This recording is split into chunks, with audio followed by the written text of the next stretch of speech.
There was a season when the world continued exactly as it always had. Rivers still descended from the mountains in silver currents. Winds still traveled through cedar forests in long evening breaths.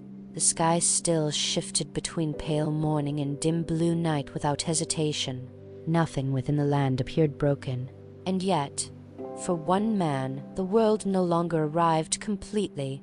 Each morning unfolded as though viewed through thin mist. Shapes remained recognizable, but distant. Familiar paths felt longer beneath his feet. The warmth once carried effortlessly by sunlight now reached him softened, delayed, as though it had passed through many layers before touching skin. This was how grief first entered the world around Izanagi, not as devastation, as distance. The loss itself had already occurred quietly. No storm had accompanied it. No mountain had split open. The rivers had not altered their course. The earth accepted death with the same patience that accepted snowfall or rain. Only the human heart struggled against continuation. In the mornings, he still walked the narrow paths between trees. He still paused beside streams where smooth stones rested beneath clear water. He still listened to the evening insects gathering their soft chorus beneath the darkening sky. But every movement now carried absence within it. There had once been another rhythm beside his own. Another set of footsteps moving quietly across wooden floors. Another breath resting beside him during long nights. Another presence woven so deeply into ordinary life that its disappearance had altered the shape of silence itself. Now silence expanded where warmth had once remained. The world did not comfort him. It simply continued. Across the valleys, villagers prepared meals beside open hearths. Rice steamed softly within wooden homes. Lanterns were lit at dusk and extinguished again at dawn. Children crossed stone paths carrying water gathered from the river banks. Life moved forward without cruelty, but without pause. At times, Izanagi stood at the edges of these ordinary moments and felt as though he were observing them from very far away. The living world had not rejected him. It had simply become difficult to reach. As autumn deepened, the air cooled gradually through the mountains. Mist began gathering earlier in the mornings now, settling low between cedar trunks before dissolving slowly beneath pale daylight. The forests changed first. Leaves dulled into softer shades of rust and grey-green. Bark darkened with moisture that lingered longer upon its surface. Wind carried the scent of damp earth and distant rain through valleys that seemed quieter than before. Even birdsong altered. Calls that once echoed brightly through the canopy now arrived muted, separated by longer stretches of stillness. The forest no longer felt empty. It felt restrained. At twilight, lanterns glowed earlier within the villages. Their amber light pooled gently across paper screens and wet stone paths. Shadows stretched between wooden buildings without harshness, blending softly into evening mist. Izanagi often walked alone during these hours, not toward any destination, only away from enclosed spaces where memory gathered too heavily. There were places where her presence still lingered too clearly. A folded robe resting untouched near the wall. The faint scent of smoke and cedar wood held within old fabric. A cup once used daily, now remaining still beside the hearth. Ordinary objects had become vessels for absence, and absence itself had gained weight. Scales shifted slowly within his awareness, from the broad valleys resting beneath clouded skies to the narrow path beneath his sandals, to the faint sound of water moving somewhere beyond the trees. The world seemed to narrow around small sensations now. A single drifting leaf, condensation fading from cool morning air, the soft movement of sleeves against skin while walking. Grief sharpened attention strangely. Without realizing it, he had begun listening more closely to quiet things. At night, sleep arrived unevenly. Dreams wandered without structure. Faces appeared briefly within fog before dissolving again. Sometimes he would wake before dawn, convinced he had heard movement nearby, the familiar sound of another body shifting gently within darkness. But the room always remained still. Only the faint hiss of embers answered him. Winter approached gradually. Clouds lowered themselves across the mountains in pale layers, muting the sky into long stretches of gray. The sun appeared less often now, hidden behind drifting weather that softened shadows across the land. The world seemed to fold inward with the season. Rivers carried darker reflections. Forests held deeper silence. The wind cooled stone pathways until they retained night's chill well into morning. And within that growing quiet, a thought began forming inside him, not sudden, not forceful. A thought shaped slowly by repetition. There are places the living do not return from. The idea drifted through his mind like mist crossing water. At first, he did not follow it. He continued moving through ordinary days, continued lighting lanterns at dusk, continued listening to rivers during long evening walks. Yet the thought remained. Somewhere beyond the mountains, beyond shrines and forests, beyond the final reach of villages, there existed another world, a place where the dead rested, not vanished, not erased, only distant. Stories of that distant place had existed long before him. Travelers spoke quietly of hidden paths that disappeared beneath fog-covered hills. Old caretakers at shrines sometimes mentioned ancient gates standing far beyond ordinary roads. There were whispers of rivers untouched by wind, and valleys where no birds sang. No one spoke of these things directly for long. The living instinctively turned away from such thoughts. But grief loosens the boundaries fear normally protects, and slowly, without fully admitting it to himself, Izanagi began listening. The stories shared similar qualities: stillness, mist, silence deeper than night. A land where time no longer moved correctly. During one late evening, he stood beside a narrow river at the edge of the forest and watched pale water pass over dark stones beneath fading light. The current moved steadily, unhurried. Lantern glow from the distant village flickered faintly across the surface before dissolving downstream. The air smelled of rain and cedar bark, and for the first time since loss entered his life, the world around him no longer felt merely empty. It felt incomplete, as though something had continued beyond sight while he remained standing still. The realization settled gently. If the dead had gone somewhere, then perhaps distance, not impossibility, separated them from the living.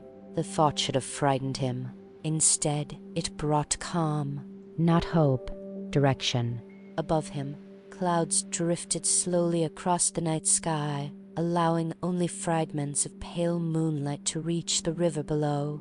Mist gathered low across the water now, softening reflections until river and air seemed almost indistinguishable.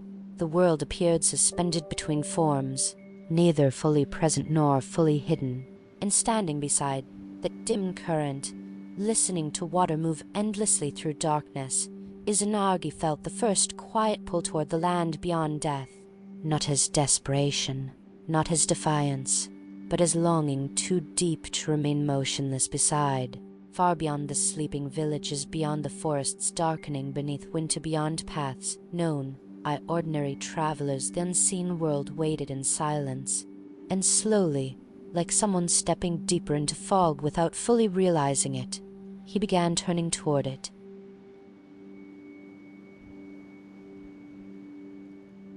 The path beyond the cedar forest, the decision did not arrive all at once.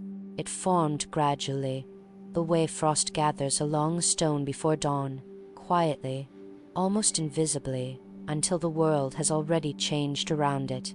For many days after standing beside the river, Izanagi continued living as he always had. He walked the familiar paths through the village. He listened to rain settling softly against rooftops during long evenings. He lit lanterns before nightfall and extinguished them again at morning. Nothing outwardly announced departure, and yet, beneath every ordinary action, something had begun leaning away from the living world. Winter settled deeper into the mountains now. Snow appeared first along distant ridges, pale against dark cedar forests. Cold air drifted gradually into the valleys, carrying a stillness that lingered even after wind had passed. Mornings arrived beneath layered cloud, The sky muted into soft gray that rarely opened fully. The season seemed to sow the land itself. Rivers moved with heavier sound. Wooden floors cooled more quickly beneath bare feet. Smoke from village hearths climbed slowly into air that no longer carried it away with urgency. The world had entered restraint, and within that restraint, the thought of the unseen world deepened quietly inside him.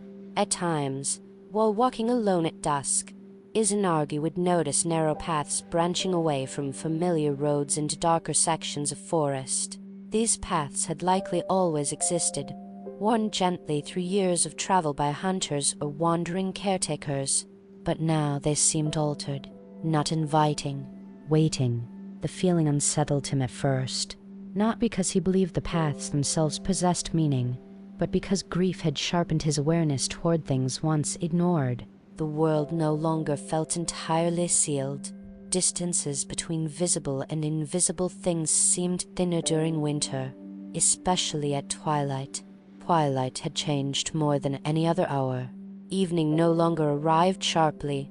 It unfolded in layers, dissolving daylight slowly into shadow until forests and sky merged together in soft gradation. During these hours, sound traveled differently. Footsteps seemed quieter. Water seemed farther away. The wind moved through cedar branches with deeper tone. At times, while standing near the forest edge, Izanagi felt as though the land itself were listening. Scales shifted gradually, from the wide mountain valleys beneath snow-covered cloud to the dark entrance of a narrow woodland path to the faint sound of breath within cold air. One evening, snow began falling just before dusk, not heavily, only enough to soften the world's edges. The flakes drifted slowly between trees, dissolving sound wherever they landed. Roofs gathered thin white layers. Stone paths faded beneath scattered frost. Even the river beside the village seemed quieter beneath the muted sky. Izanagi walked beyond the final houses before night fully settled. Behind him, lanterns glowed warmly through paper windows. Their light shimmered faintly against the snowfall before fading into mist. Ahead, the cedar forest waited in blue-gray darkness. The transition between village and forest had once felt ordinary. Now it felt immense. Warmth remained behind him. Silence deepened ahead. For several moments he remained still at the forest edge, listening. Somewhere deeper within the trees, water moved slowly across stone. Snow slipped occasionally from heavy branches. Beyond that, the world held almost no sound at all. The stillness did not feel empty. It felt occupied by distance. Then, quietly, he stepped forward. Snow softened the path beneath his sandals immediately. Cedar trunks rose around him in long dark columns, disappearing into fog and shadow overhead. The deeper he walked, the less visible the sky became. The forest absorbed light carefully. What remained filtered downward in pale fragments that rested briefly on bark or stone before dissolving again into dusk. The air smelled of wet earth and cedar resin. At times, snow gathered thickly upon low branches and bent them toward the ground, creating narrow passages through which he moved slowly. His sleeves brushed frost-covered needles as he walked. The forest seemed larger than memory, not physically larger, but stretched. Distances between trees felt wider. The path curved more gradually than expected. Familiar landmarks appeared softened beneath snow and mist until certainty itself became difficult to hold. Still, he continued. There had once been a time when darkness within the forest would have urged him homeward before full night arrived. Now darkness no longer held the same authority. Grief had already carried him somewhere ordinary fear could not fully reach. The snowfall thickened briefly. White flakes crossed his vision diagonally, drifting between trunks in slow silence. The world narrowed further until only the path directly ahead remained visible. And then, through the snowfall, he noticed a lantern. It stood alone beside the path several distances ahead. Its flame glowed faintly amber through frosted glass, steady despite the cold air. Snow gathered along the top of its wooden frame without extinguishing it. No house stood nearby, no shrine, only forest. Izanagi slowed instinctively. The lantern's presence did not frighten him, yet something about it felt removed from ordinary life, as though it had been placed there long ago and simply continued existing without attention. The flame did not flicker, it rested. Snow drifted past it endlessly. After several moments, he approached. The lantern revealed signs of age as he neared. Wood darkened by years of moisture, thin cracks running through the frame, frost gathering along its lower edges. But the flame within remained perfectly steady. No wind reached it. He stood beside it, briefly listening. The forest around him had become extraordinarily quiet now. Even the snowfall seemed muted. Only his own breathing remained distinct within the stillness. Then he noticed something else. Beyond the lantern, the path divided. One direction curved gently back toward the known forest roads, leading eventually toward the village. The other descended deeper between cedar trunks into terrain he did not recognize. That second path appeared narrower, older, less traveled. Mist drifted across it in pale layers. For a long time, he remained motionless at the divide. The lantern continued burning softly beside him. Snow settled across his shoulders without urgency, and somewhere within the silence surrounding him, the distant thought that had followed him for so many weeks finally became clear enough to name. He could continue living beside absence, or he could follow it. The realization carried no drama, only stillness. The world behind him remained warm with ordinary life, lanterns glowing within homes, river water moving beside sleeping houses, human voices softened by evening snowfall.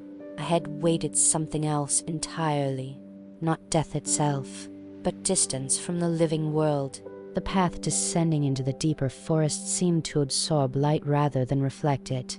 Cedar branches leaned inward above it, narrowing the visible sky into thin fractured strips of gray. Mist moved slowly between the trunks, almost like breathing. Scale narrowed again, from the endless forest darkening beneath snowfall to the dim lantern beside the path, to the movement of one quiet exhale leaving his body. Then, without speaking or turning back, Izanagi stepped toward the deeper road. The snow beneath his feet softened further as he descended. Behind him, the lantern gradually disappeared into mist and falling snow until only its faint amber glow remained visible between the trees. Then that, too, vanished. Night settled fully across the mountains, and somewhere far beyond the cedar forest, beyond rivers known by the living, beyond valleys still touched by ordinary time, the unseen world waited in silence for his arrival. Where sound began to fade, the deeper road descended gradually through the mountains. At first, the forest remained familiar enough that Izanagi could still imagine himself turning back at any moment. Cedar trunks lined the narrow path in patient rows. Snow continued drifting softly through branches overhead. Wind moved occasionally between the trees, carrying the faint scent of frozen earth and distant water. The living world had not vanished behind him completely. It lingered at the edges of perception, yet with every step downward, something subtle continued loosening. The path beneath his feet narrowed steadily, pressed inward by roots and fallen branches left uncleared for many seasons. Moss-covered stones emerged through thin snow where the earth rose unevenly beneath the forest floor. At times he needed to slow himself to navigate carefully through mist that gathered thicker between the trunks. Night deepened around him without harshness. The darkness within the forest did not feel empty. It layered itself gently across bark, stone, and drifting snowfall until all things seemed wrapped within the same quiet veil. At some point, he realized he could no longer hear the river. The absence appeared gradually enough that he first noticed it only as uncertainty. For many hours, the distant sound of moving water had remained beneath everything else, faint, continuous, grounding. Even when nearly inaudible, it had carried the reassurance of direction. Now there was only stillness. He stopped walking. Snow drifted soundlessly through the air before him. Cedar branches creaked once somewhere far overhead, then settled again into silence. No water, no village wind bells, no distant voices, no movement beyond the forest itself. The realization spread through him slowly. The living world was becoming difficult to hear. Scale shifted from the dark mountain forest beneath snow-filled skies to the narrow road descending between cedar roots to the silence gathering inside his own breathing. He continued downward. Time became increasingly difficult to measure. The forest changed in ways subtle enough to escape immediate notice. Trees stood farther apart now, their trunks larger and darker with moisture. Snow gathered less heavily upon the ground beneath them, as though the cold itself behaved differently here. Mist moved continuously through the forest. Not quickly. It drifted between the trees in long pale currents that never fully settled. At moments it thinned enough to reveal distant stretches of path ahead. Then it thickened again, softening the world into layered gray. The air no longer smelled entirely of cedar. Another scent lingered beneath it, now wet stone, still waters, something ancient and enclosed. Several times he noticed wooden markers standing beside the path. They resembled old shrine posts weathered nearly smooth by years of rain and snow. Most leaned slightly within the earth, their surfaces darkened beyond recognition. Any markings they once carried had faded long ago beneath moisture and age. None appeared recently placed, yet none had fully collapsed either. They remained standing with quiet persistence, half hidden by drifting mist. At one bend in the road, Izanagi found another lantern. Like the first, it burned steadily despite the cold. Its frame appeared even older, its wood swollen slightly from long exposure to moisture. Frost gathered thickly along its base. The flame within glowed pale amber behind fogged glass. Again, no nearby structure waited beside it. No caretaker, no shrine gate, only the descending road. He stood near it briefly, warming his hands slightly above the faint heat radiating from the glass. The warmth felt strangely distant against his skin, as though traveling farther than it should through the cold air between them. Even flames seemed quieter here. After a long silence, he resumed walking. The snowfall lessened gradually as the night deepened, not because clouds had cleared overhead, but because the forest itself seemed to shield the path from weather now. Only occasional flakes drifted through the branches above, without snowfall to soften it. The silence sharpened further. His footsteps became the only consistent sound remaining. The rhythm followed him steadily, soft against snow, duller against exposed earth, hollow briefly across narrow wooden bridges spanning streams too dark to see clearly beneath the mist. The bridges unsettled him slightly. They appeared suddenly from the fog without warning. Narrow wooden crossings suspended above water, hidden almost entirely by darkness. Their surfaces were slick with moisture and old frost, yet each bridge remained intact, waiting. The streams below them carried no visible reflection. Even when lantern light touched the water briefly, the surface seemed to absorb brightness rather than return it. Several times Izanagi paused midway across these crossings and listened carefully for the movement of current beneath him. The sound arrived strangely muted, not absent, distant, as though the water flowed far deeper below than the narrow streams themselves should have allowed. The deeper road continued descending. At times the forest opened briefly into small clearings where pale grass bent beneath frost-covered ground. Mist drifted freely through these spaces, obscuring the far edges before curling once more between the trees. In one such clearing, he noticed footprints, human footprints, not fresh. Snow and moisture had softened their edges nearly beyond recognition, yet their shape remained visible enough to follow for several moments before disappearing once more into the deeper mist ahead. Someone else had once walked this road. The thought should have comforted him. Instead, it deepened the stillness surrounding everything. The footprints did not feel recent enough to belong fully to the living world. He continued onward. Gradually, the forest began changing again.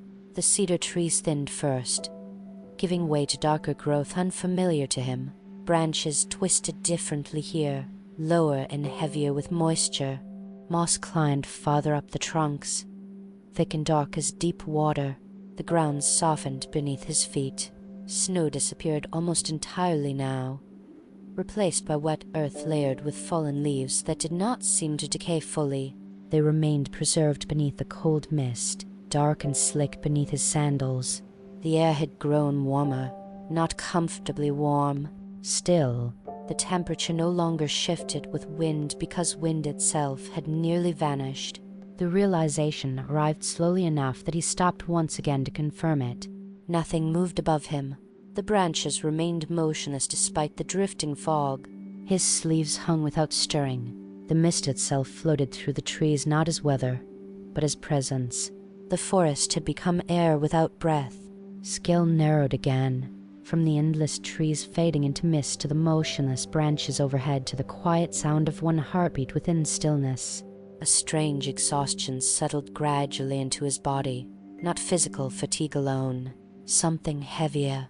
The deeper silence pressed gently against thought itself, slowing it. Memories became harder to hold clearly for long periods. At times he would recall the village lanterns glowing warmly behind paper windows, only for the image to soften immediately afterward like ink dissolving into water. Even warmth itself felt distant now. He remembered it more easily than he felt it, yet still he continued descending. Because beneath the exhaustion, beneath the deepening stillness and unfamiliar air, another sensation had begun appearing more frequently. Nearness. Not to any visible place, but to something waiting beyond the forest. The road widened slightly ahead.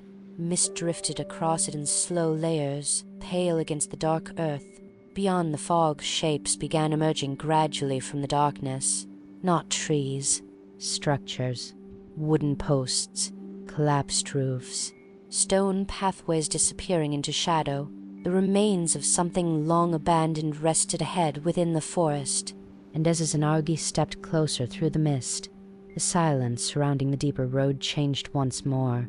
For the first time since leaving the living valleys behind, he became aware of another sound somewhere beyond the fog. A bell, very distant, ringing only once, then fading slowly into the still air, as though swallowed by immeasurable space beyond the trees.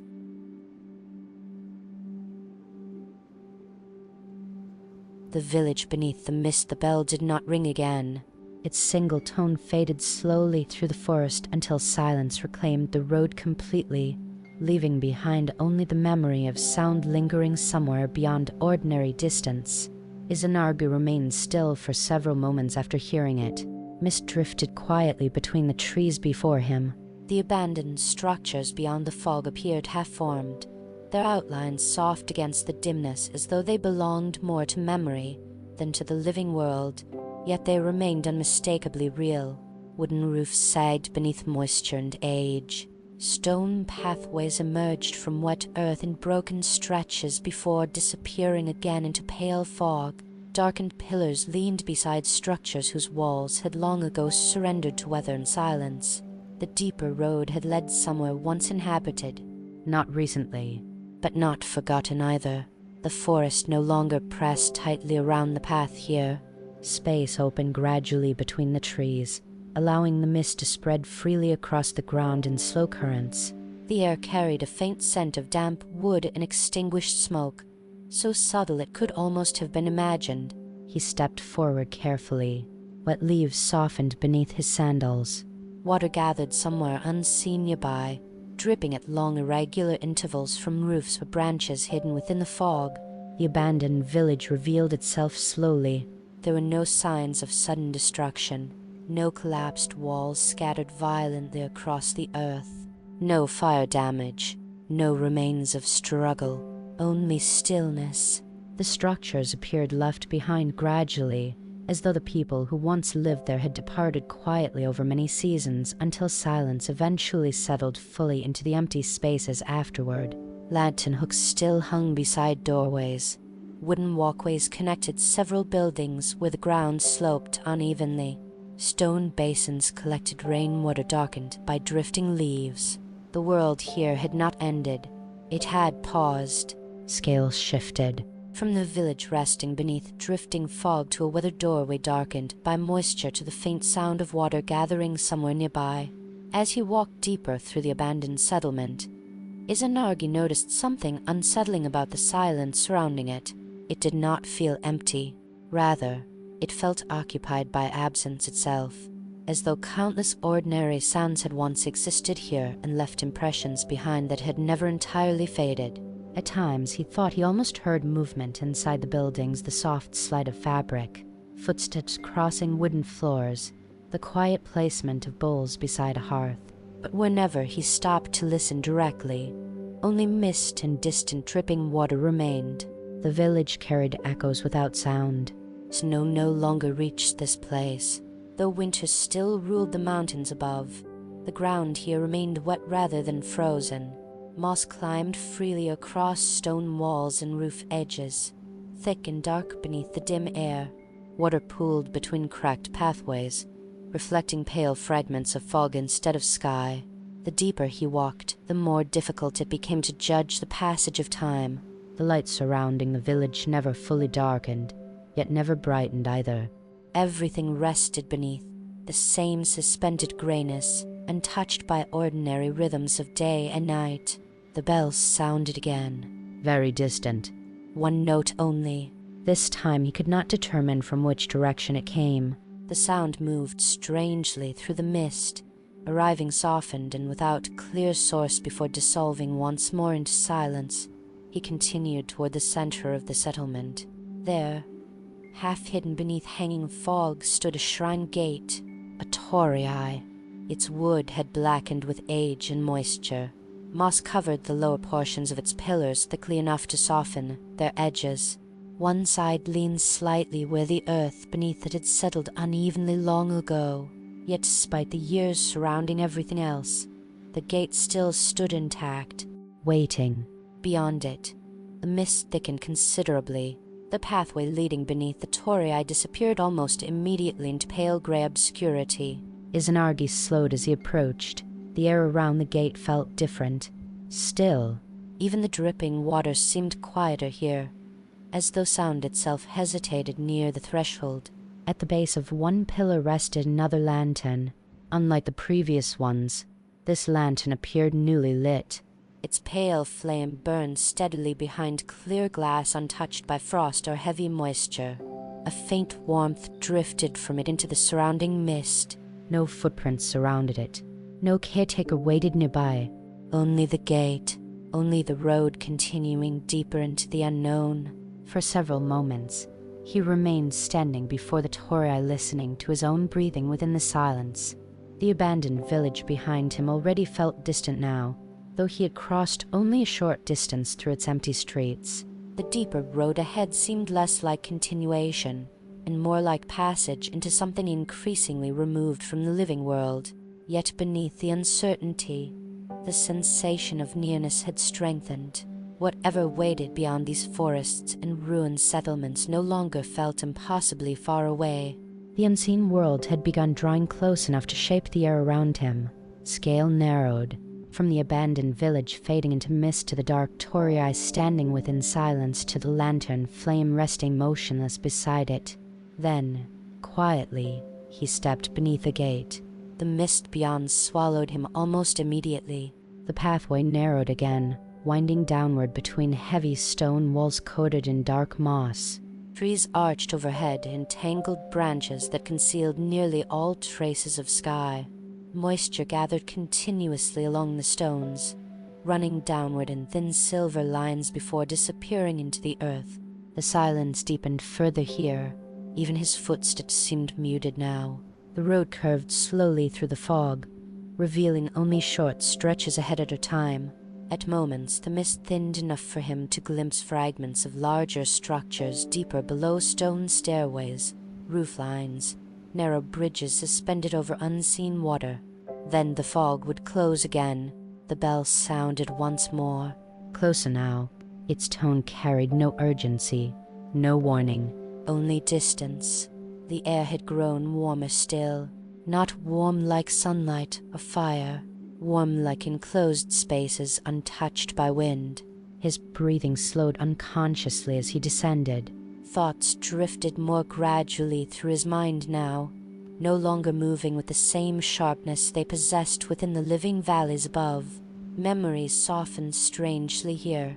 At times he struggled to recall the exact sound of rain striking the roof of his home, the precise warmth of sunlight resting across wooden floors during late afternoon, the feeling of another presence walking beside him through ordinary days.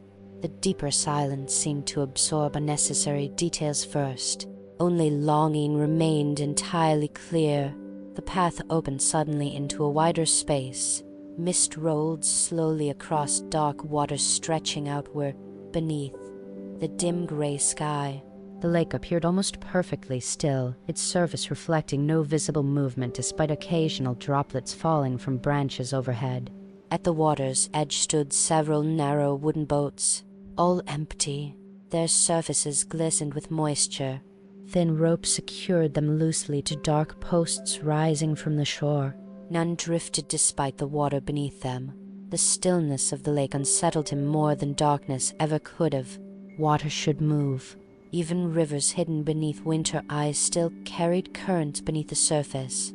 But this lake rested in complete suspension, as though time itself had settled motionless upon it. Mist drifted across the water endlessly. And somewhere beyond that endless grayness, another bell rang once more, softer now, almost hidden within the fog itself. Then silence returned again, holding the world completely still round him. The water that did not move, the boats remained perfectly still beside the shore. Mist drifted around them in pale layers, softening their outlines until wood and water seemed almost joined together within the dimness.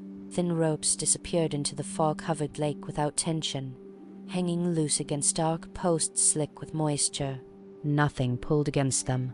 Nothing beneath the surface moved strongly enough to disturb the water at all. Izanagi stood quietly at the edge of the shore, listening. At first, the silence surrounding the lake felt complete. Then gradually, beneath that silence, another sound revealed itself. Breathing water, not current, not waves. A slow, almost imperceptible movement somewhere deep below the still surface, as though the lake inhaled and exhaled beneath the fog without allowing even a ripple to rise. The sound unsettled him gently. Not because it suggested danger, but because it carried no resemblance to ordinary rivers or rain-fed lakes of the living world. This water existed differently. Scales shifted. From the mist-covered lake stretching endlessly into grayness, to the dark wooden boats resting beside the shore, to the faint movement of breath inside the silence. The bell sounded again. Closer. Its tone rolled softly across the unmoving water before dissolving almost immediately into fog. One note only, always one. The air around the lake held strange warmth now, not heat, but absence of cold. Winter no longer touched this place fully. Moisture gathered freely along Izanagi's sleeves and hair without freezing despite the deep season still ruling the mountains above. Mist clung to skin lightly. The farther he traveled from the living world, the less the ordinary rules of weather seemed to matter. One of the boats drifted slightly toward the shore. The movement was so subtle he noticed it only after several moments. No visible current carried it. The water remained smooth as polished stone beneath the fog. Yet the narrow vessel approached gradually until its wooden edge rested softly against the dark shoreline before him. The ropes securing it loosened quietly. Izanagi remained motionless. The boat itself appeared ancient. Water-darkened wood curved gently upward at both ends, its surface worn smooth by long years of exposure to mist and silence. Moisture gathered along its edges in silver droplets that reflected faint traces of pale light through the fog. No oars rested inside it. No lantern, only emptiness. The lake beyond remained invisible. Mist concealed everything past the first short stretch of water. Even the opposite shore failed to appear. The world simply dissolved outward into endless gray. For several long moments, he listened carefully for any sign of another presence nearby. Nothing answered. No footsteps, no voices, no movement from within the fog, only the soft breathing of the unseen water beneath the mist. Then, quietly, Izanagi stepped into the boat. The vessel shifted gently beneath his weight but produced almost no sound. The water surrounding it barely responded at all, holding the boat as steadily as earth itself. The moment he settled inside, the rope slipped free from the post. Without current of visible force, the boat began moving slowly away from shore. The distance widened gradually. The dark outline of land receded into fog until trees, stone, and shoreline merged together beneath the pale mist. Soon only water remained, or rather, the suggestion of water. The lake itself became difficult to distinguish from the air above it. Mist blended horizon and surface into a single endless space where direction felt increasingly uncertain. The boat moved steadily forward without guidance. Izanagi did not attempt to steer it. Something about the lake made ordinary action feel unnecessary here, as though resistance itself had become irrelevant beneath the weight of such deep stillness. Time loosened further. The journey across the water carried no visible progress. The fog surrounding him remained unchanged regardless of how long the boat drifted forward. There were no landmarks by which to measure distance. Only movement, only silence. Gradually, another sensation began emerging beneath the quiet, memory fading. At first it touched only small details. The precise arrangement of stones beside the river near his home, the sound of evening insects during late summer, the scent of smoke drifting from village hearths after rainfall. These memories softened strangely, dissolving at their edges whenever he tried holding them clearly within his thoughts. Yet deeper memories remained.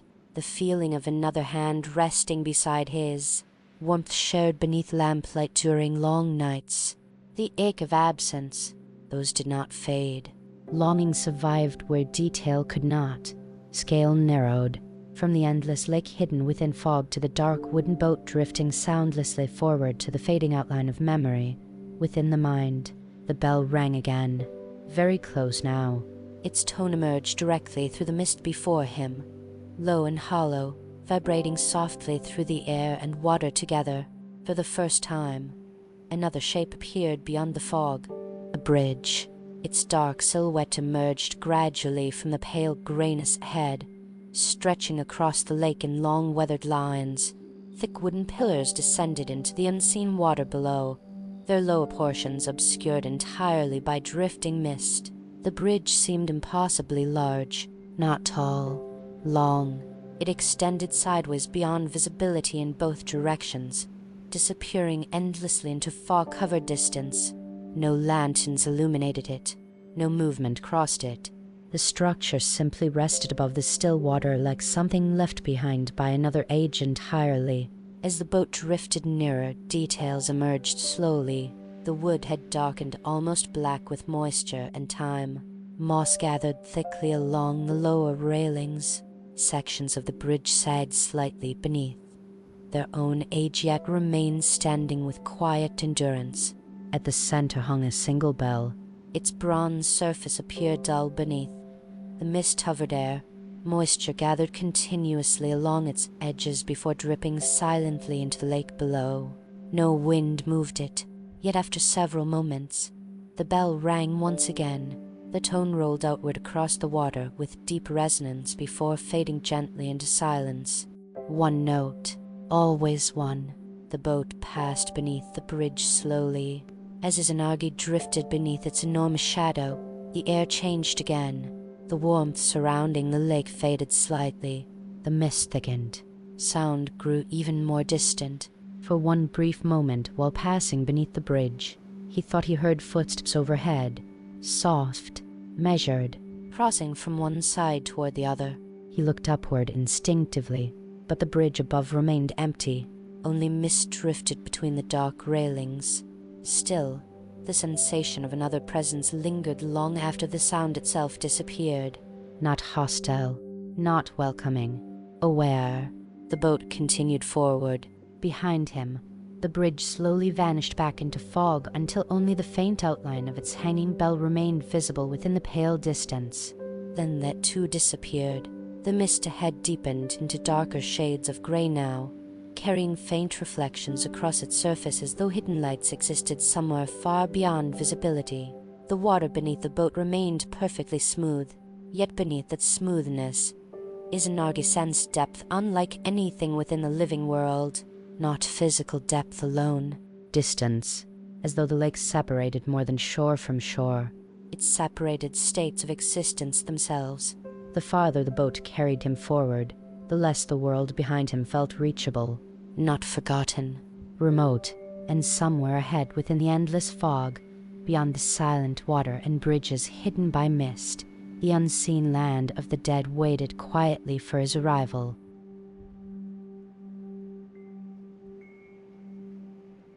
The shore beyond the water, the fog began changing before the shore appeared.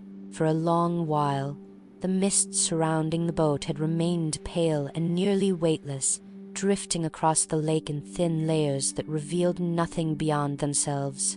Now it deepened gradually into darker shades of grey, denser and slow-moving, as though the air had carried greater age within it. The boat continued forward without hesitation. Water beneath remained perfectly still, yet somewhere within the silence surrounding him, Izanagi sensed the crossing nearing its end.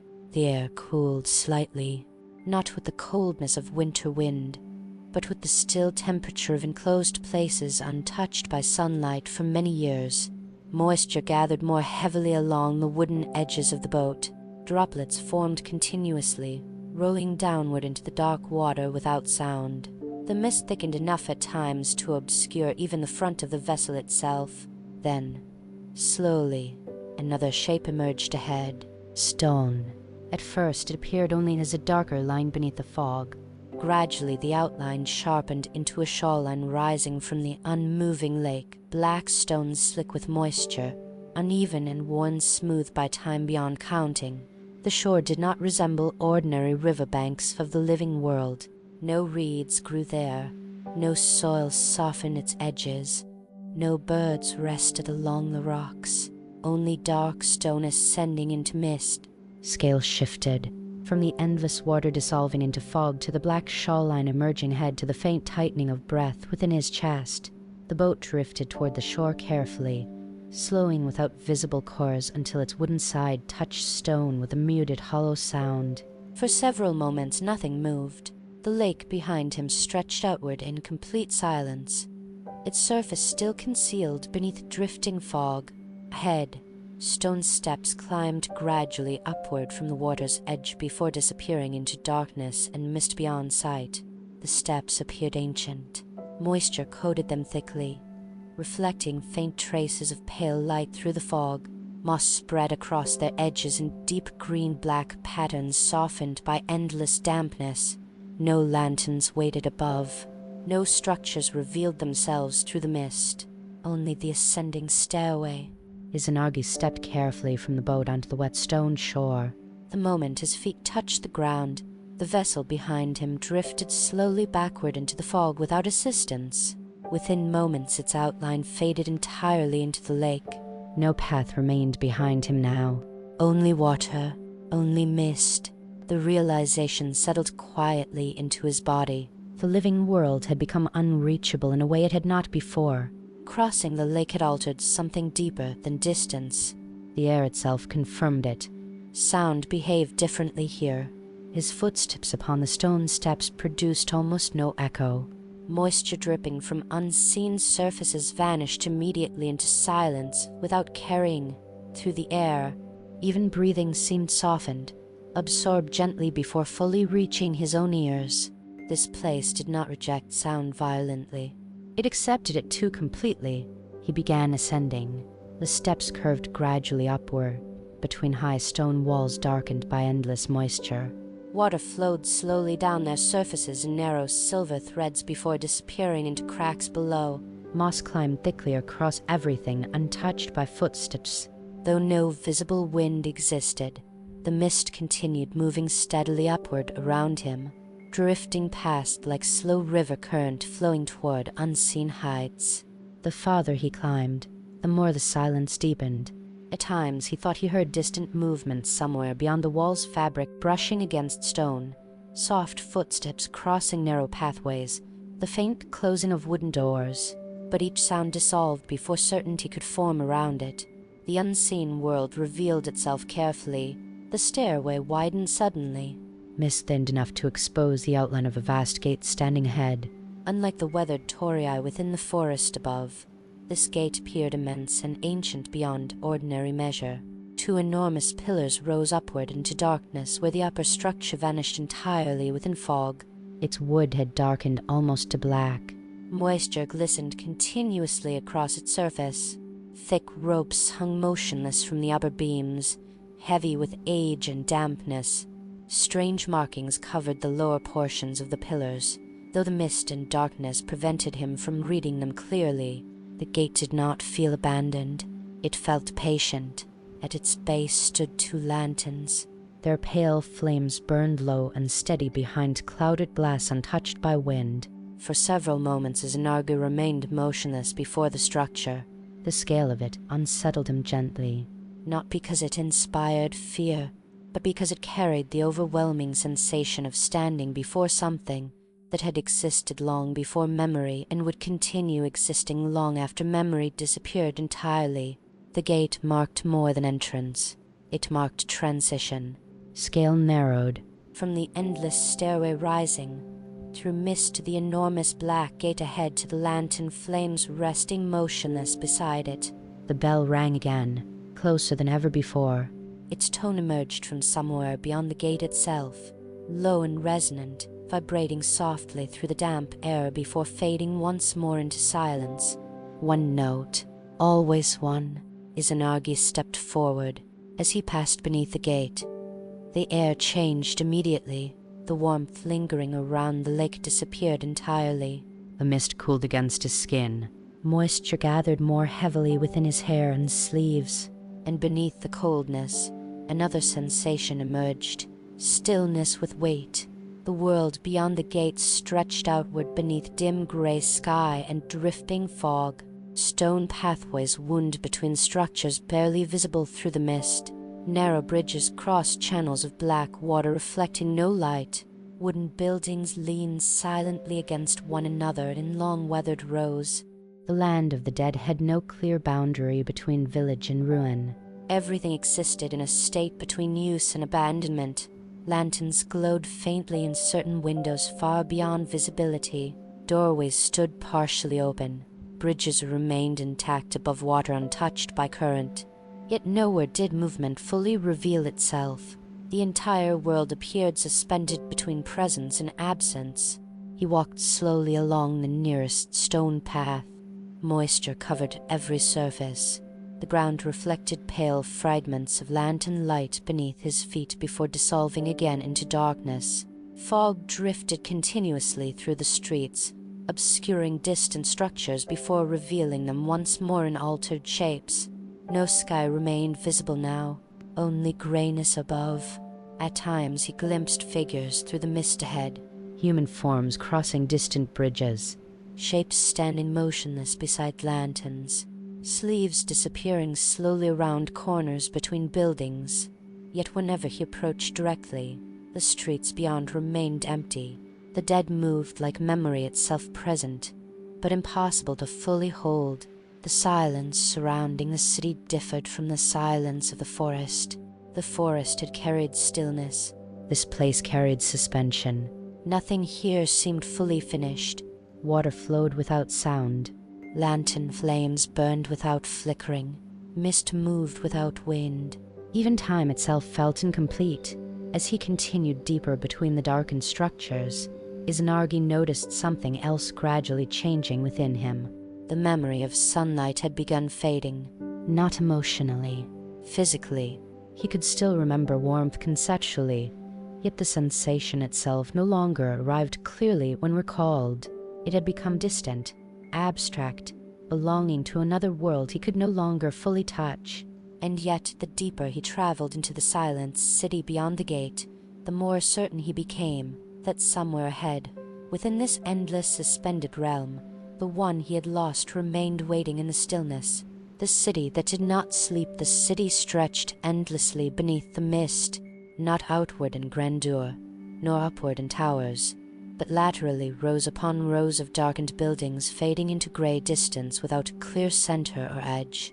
Stone paths wound between them like streams searching slowly through old terrain, crossing narrow canals of black water that reflected no sky. Nothing within the city appeared ruined completely, and yet nothing appeared fully alive either. Doors stood slightly open. Lanterns glowed faintly behind paper screens. Bridges connected silent streets worn smooth by countless footsteps. But movement never settled long enough to become certainty. The deeper Izanagi walked, the more the city resembled memory itself, a whole in feeling, fragmented in detail. Mist drifted continuously between the structures. Sometimes it thinned enough to reveal long corridors of buildings extending into distance. Then it thickened again, swallowing entire streets within pale silence before slowly releasing them once more. The air smelled faintly of wet wood and still water. No smoke rose from the rooftops. No voices carried between homes. No cooking fires warmed the streets. Yet the city did not feel abandoned. It felt inhabited by absence. Scales shifted, from the endless rows of shadowed buildings to the pale lantern glowing behind a paper screen, to the sound of one quiet breath moving through damp air. As he crossed another narrow bridge, Izanagi noticed figures again. This time they remained visible longer. Several shapes moved slowly through the mist farther along the street ahead. Their forms softened by distance and drifting fog. They walked without urgency, sleeves hanging motionless at their sides. Their footsteps produced no sound upon the wet stone paths. None looked toward him. None acknowledged his presence at all. The figures simply continued forward before disappearing once more into grayness between the buildings. Something about them unsettled him more deeply than silence itself, not because they appeared frightening, because they appeared emptied of intention. Their movement resembled river water continuing down long after forgetting where it began. He followed the street carefully. The city seemed to resist orientation. Paths curved unexpectedly between structures before dividing again into narrow passages, crossing over black canals or descending beneath covered walkways. Landmarks dissolved almost immediately within the fog once left behind. Already the great gate through which he had entered no longer felt reachable. Mist had erased it completely. The world of the dead did not allow backward vision easily. At times, the buildings themselves appeared subtly altered when viewed again from different angles. A doorway previously open now rested closed. A lantern extinguished earlier burned once more behind clouded paper. Bridges seemed longer, shorter, depending upon how long they were watched. Nothing shifted dramatically, only enough to loosen certainty. The city existed without stable edges. He passed a small courtyard where rainwater gathered within a stone basin darkened by moss. Thin branches leaned over the courtyard wall from unseen trees beyond, their leaves pale beneath the dim grey air. A single pair of sandals rested neatly beside the basin. Wet, motionless, waiting. No Umar appeared nearby. The sight struck him unexpectedly hard. Something about the ordinary arrangement, the quiet care with which the sandals had been placed, reminded him painfully of the living world above. For a brief moment memory sharpened clearly. A doorway illuminated by evening lantern light. Another pair of sandals resting beside his own. The sound of soft movement within a home shared with another presence. Warmth. The memory arrived so suddenly it nearly stopped him where he stood. Then, just as quickly, it softened again beneath the heavy stillness surrounding the city. The world here did not erase memory violently. It thinned it patiently. Scale narrowed. From the endless city hidden within fog to the sandals waiting beside still water to the fading warmth of remembered touch. The bell rang again. This time the sound emerged somewhere very near. Its low tone moved slowly between the buildings, vibrating softly through wood and stone before fading into silence once more. One note, Always one. Ahead, the street widened. Mist drifted more thinly here, revealing a larger structure standing beyond several narrow bridges crossing black water channels. Unlike the surrounding buildings, this structure rose higher, its dark rooflines layered one above another beneath the gray sky. Lanterns glowed faintly along its outer walkways, not bright enough to illuminate fully, only enough to suggest presence. Figures moved there, many figures. Their silhouettes crossed behind paper walls and along elevated corridors with slow measured movement.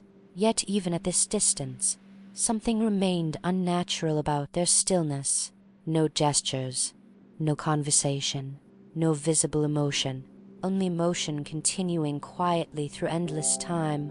As Izanagi approached, he realized the structure resembled an inn, or perhaps something older from which inns in the living world had once taken inspiration. Wooden bridges led toward its entrance across several narrow canals. Water flowed beneath them without ripple or sound.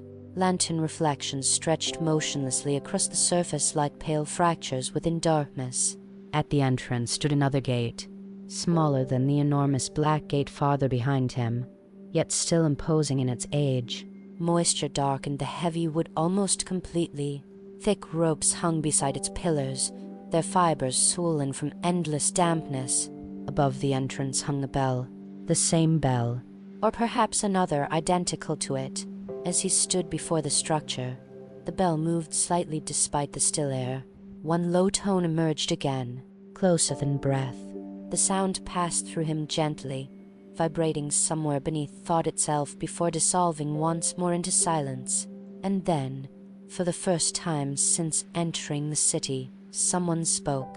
Living footsteps carried too much memory. The voice came quietly from beside the entrance. Izanagi turned instinctively.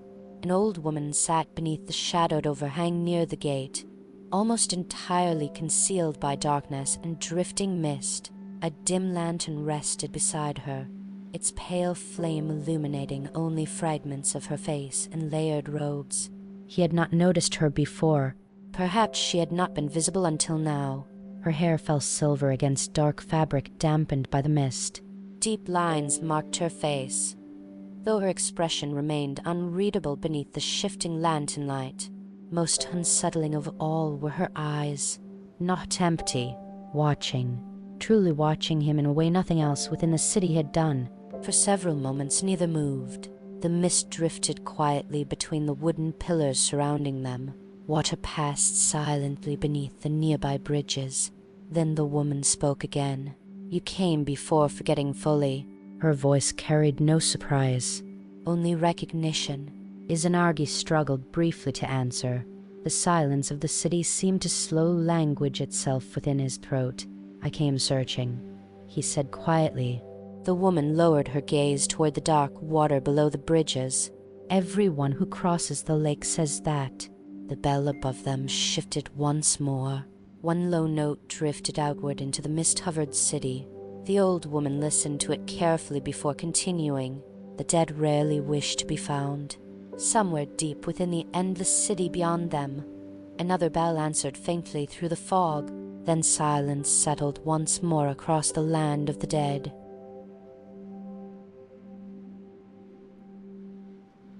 The in-between worlds, the old woman remained seated beneath the overhang while mist drifted slowly through the bridges behind her. Her lantern burned with the same pale steadiness as every other flame within the city, neither flickering nor brightening, as though untouched by ordinary air. Moisture gathered continuously along the wooden beams overhead before falling soundlessly into the black canals below. For several moments after her final words, neither of them spoke again. The silence surrounding the inn carried different weight than the silence elsewhere within the city. Beyond the bridges and drifting fog, the streets of the dead remained suspended in endless stillness. Here, however, the silence listened. Izanagi could feel it pressing gently around every movement, every breath, every thought not yet spoken aloud. At last, the old woman lifted her eyes toward him once more. "You still remember warmth," she said quietly. The statement unsettled him more deeply than if she had asked a question. He realized suddenly how difficult it had become to hold such memories clearly.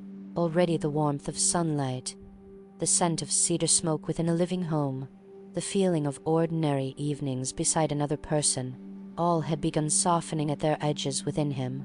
Yet somehow she sensed those remnants still lingering. "I remember enough," he answered. The woman studied him silently for several moments. Then she rose slowly to her feet. The movement seemed strangely effortless despite her age. Her layer robe shifted softly against the damp wooden floorboards as she turned toward the entrance of the inn. "If you remembered less," she said, "the city would not have allowed you to arrive this far." She stepped beneath the gate without looking back. After only a brief hesitation, Izanagi followed. Scales shifted. From the endless mist-covered city beyond the bridges to the dim lantern beneath, the inn's entrance, to the fading warmth of memory held quietly inside the body. The interior of the inn stretched deeper than expected. Long corridors extended beneath dark wooden ceilings stained nearly black with age and moisture. Lanterns hung at wide intervals along the walls, their pale glow revealing narrow strips of floor before surrendering again to shadow. The air inside carried warmth unlike anything he had felt since leaving the living world behind. Not physical warmth alone. Presence. Faint traces of incense lingered beneath the dampness. Somewhere distant within the structure, water dripped slowly into unseen basins. Floorboards creaked occasionally beneath movement hidden far beyond sight. The inn existed between silence and habitation. Figures moved through the corridors. Some passed quietly beside him without acknowledgement, their pale robes brushing softly against the wooden floors. Others sat motionless within partially open rooms illuminated by dim lantern light. None spoke. None fully looked toward him. Yet unlike the drifting figures in the city streets, these carried stronger presence. Their forms appeared more solid, less dissolved by stillness. They resembled travelers resting between destinations. The old woman guided him deeper through the corridors. At times, the inn seemed impossibly large. Hallways branched unexpectedly into additional passageways lined with paper doors and narrow staircases descending toward lower levels hidden within shadow. The structure resisted simple understanding. Like the city itself, it appeared shaped less by architecture than by memory layered endlessly upon memory. As they walked, the sound of bells continued drifting faintly through the building, never continuously, only one tone at a time. Always distant. Eventually, the woman stopped before a narrow doorway partially concealed behind hanging fabric darkened by moisture. Inside waited a small room overlooking black water beyond a paper screen window. A low lantern rested beside the wall. A woven sleeping mat lay neatly arranged upon the floor. A shallow bowl of untouched water reflected the lantern light motionlessly. Nothing else occupied the space. "You may rest here," the woman said. Izanagi looked toward the dark water visible through the paper screen. The canal outside reflected no sky, only drifting mist. "I did not come here to rest," he said quietly. The woman's expression did not change. No one arrives believing they did. For the first time since entering the inn, faint emotion appeared within her voice then. Not pity, not kindness exactly, but something older and more tired. She lowered herself slowly beside the doorway. "The living believe the dead remain waiting for them," she continued. "But waiting belongs only to those who still measure time." The words settled heavily into the room. Beyond the paper screen, mist moved silently above the canal. Somewhere distant within the inn, footsteps crossed another corridor before fading completely. Izanagi remained standing. "I came for her." The old woman nodded once, unsurprised. "Of course." Silence followed again. Then, after several moments, she spoke more softly. "The deeper regions of the city are not kind to memory." A faint chill moved through him despite the warmth lingering inside the room. The farther one travels here, the more difficult it becomes to remember why they entered at all. Izanagi lowered his gaze toward the still bowl of water beside the lantern. Its surface reflected the dim light perfectly without disturbance. Even reflection seemed trapped here. I won't forget. The old woman looked toward him for a long while before answering. Everyone says that too. Scale narrowed, from the endless corridors hidden within the inn to the motionless bowl of water beside the lantern to the quiet certainty tightening within his chest. She rose once more. When the bells sound 3 times before silence, she said, follow the lower bridges beneath the city. The statement carried no explanation, only instruction. Before he could respond, the woman turned and moved quietly back into the corridor beyond the room. Her footsteps faded almost immediately into the silence of the inn. Then he was alone. The stillness inside the room settled carefully around him. For the first time since crossing the lake, exhaustion revealed itself fully within his body. The journey through forest, mist, water, and endless streets had stretched time until even thought felt worn thin. Yet beneath the exhaustion, longing remained unchanged. It rested within him with quiet persistence, untouched by the city's slow erosion of memory. He sat beside the lantern. Warm light gathered softly across the wooden floorboards before dissolving again into shadow. Moisture drifted faintly through the paper screen overlooking the canal outside. The inn did not feel dangerous, but it did not feel entirely separate from the dead city surrounding it either. At times he sensed movement passing beyond the wall's slow footsteps, the rustle of layer robes, the low creak of ancient floorboards beneath unseen travelers. No voices followed, only silence continuing endlessly between sounds. Gradually, his thoughts drifted toward memory again, not the fading fragments of sunlight or seasons. Her. He tried holding her face clearly within his mind. For one brief moment the memory sharpened a dark hair gathered loosely beside lantern light, hands arranging folded cloth beside the hearth, eyes lifting toward him during an ordinary evening long before loss entered the world. Warmth moved painfully through him. Then the image softened again. Not erased. Distant. The silence of the inn seemed to absorb detail even while allowing emotion to remain. Longing survived. Love survived. But the world surrounding those feelings grew increasingly difficult to hold. Outside the paper screen window, mist drifted lower across the black canal, and somewhere deep beneath the city, beyond bridges and silent corridors hidden below the world of the dead, a bell rang once more. Beneath the lower bridges the bell's tone lingered longer this time. It drifted upward through the floorboards and walls of the inn like sound rising through deep water, low and hollow beneath the silence surrounding everything else. The vibration moved gently through the room before fading once more into stillness. Then another bell answered somewhere farther below. One note, then silence. Izanagi remained motionless beside the lantern, listening. The old woman's words returned quietly within his thoughts when the bells sound 3 times before silence. Follow the lower bridges beneath the city. Beyond the paper screen window, mist thickened across the canal. The dark water reflected faint traces of lantern light from distant corridors before swallowing them completely again. The inn itself had grown quieter. Even the occasional footsteps drifting through distant hallways had faded now, leaving behind only the endless stillness of the dead city surrounding the structure.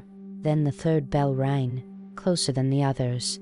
Its tone emerged directly beneath the room itself, resonating softly upward through wood and stone before dissolving into silence deeper than before. No answering bell followed afterward, only stillness. Scales shifted. From the silent inn suspended above black water to the pale lantern resting beside the wall to the quiet movement of breath inside darkness. Izanagi rose slowly. The warmth within the room already felt thinner somehow, as though remaining too long beside the lantern would eventually allow the city to soften even longing itself into silence. He stepped quietly into the corridor. The hallway beyond appeared emptier than before. Lanterns still burned at wide intervals along the walls, yet their light seemed dimmer now, more distant within the deepening mists that drifted slowly even through the inn itself. No figures crossed the corridors. No doors opened. The inn felt suspended between waking and sleep. He followed the nearest staircase downward. The lower levels of the structure carried heavier moisture. Wood darkened almost black beneath his feet. Water gathered continuously along the walls before dripping soundlessly into unseen channels below. The deeper he descended, the colder the air became. Not sharply cold. Absent. Like air untouched by sunlight for centuries. The staircase ended beside a narrow passageway opening beneath the inn itself. Stone replaced wood here. Ancient pillars supported low ceilings covered in moss and dampness. Narrow canals moved through the darkness beside the walkway, carrying black water beneath the city without visible current. Lanterns no longer hung regularly along these lower passages. Only occasional pale flames appeared far apart within alcoves carved into the stone walls. Between them stretched long corridors of shadow. The bells had fallen silent again, yet the stillness beneath the city differed from the silence above. This place listened more closely. At times, while moving through the passageways, Izanagi became aware of faint sounds existing just beyond direct hearing, soft movement across distant bridges, water touching stone somewhere far below, the rustle of robes passing through unseen corridors parallel to his own. The underground city extended farther than he could fully comprehend. Bridges appeared frequently now. Narrow stone crossings arched over deep canals disappearing beneath layers of darkness and mist. Some stretched only a few steps between passageways. Others extended outward so far their opposite ends vanished entirely into fog. The low bridges. He followed them carefully. Moisture slicked the ancient stone beneath his sandals. Moss climbed along the railings in thick dark patterns softened by endless dampness. Several times he passed figures standing motionless upon the bridges ahead. Unlike the drifting forms above the city streets, these appeared more distinct, more aware. Their robes hung heavily within the damp air. Their faces remained obscured beneath shadow and mist, yet he felt their attention resting briefly upon him as he crossed nearby. None spoke. None attempted to stop him. But each presence deepened the sensation that he traveled farther from the living world with every step. Scale narrowed. From the endless underground canals beneath the city to the narrow bridge suspended above black water, to the sound of one careful footstep against stone. The farther he descended, the stranger the architecture became. The lower city no longer resembled ordinary streets or buildings shaped for human life. Passageways curved unnaturally through the darkness. Pillars rose from water below at impossible angles before disappearing into shadow overhead. Some bridges appeared partially submerged beneath mist thick enough to resemble pale water itself. Others crossed open spaces so vast that neither floor nor ceiling remained visible beyond the lantern light surrounding them. The dead city below the city had no clear shape, only continuation. At one crossing, Izanagi paused. Ahead, beyond several overlapping bridges, a faint red glow moved slowly through the darkness. Not the lantern light. Warmer. The glow drifted between the stone pillars before briefly illuminating several figures standing motionless beside the water below. For one unsettling moment, he realized the light came from floating paper lanterns carried upon the canal itself. Hundreds of them. The small lanterns drifted silently through the black water in endless procession. Their dim red flames reflected weakly upon the surface before vanishing beneath drifting mist farther downstream. No visible current guided them, yet they continued moving steadily through the underground canals, as though drawn somewhere deeper below. The figures standing beside the water watched them pass without movement. Their faces remained hidden within shadow. The sight filled him with sudden unease unlike anything he had yet felt within the dead city. Not fear, recognition. The lanterns resembled offerings placed upon rivers during festivals of remembrance in the living world above, guiding lights for wandering spirits. But here the lights themselves wandered endlessly, without shore, without destination visible through the darkness. One of the figures turned slightly toward him, only slightly. Yet within that small movement, Izanagi sensed something sharp beneath the stillness surrounding the lower city. Awareness.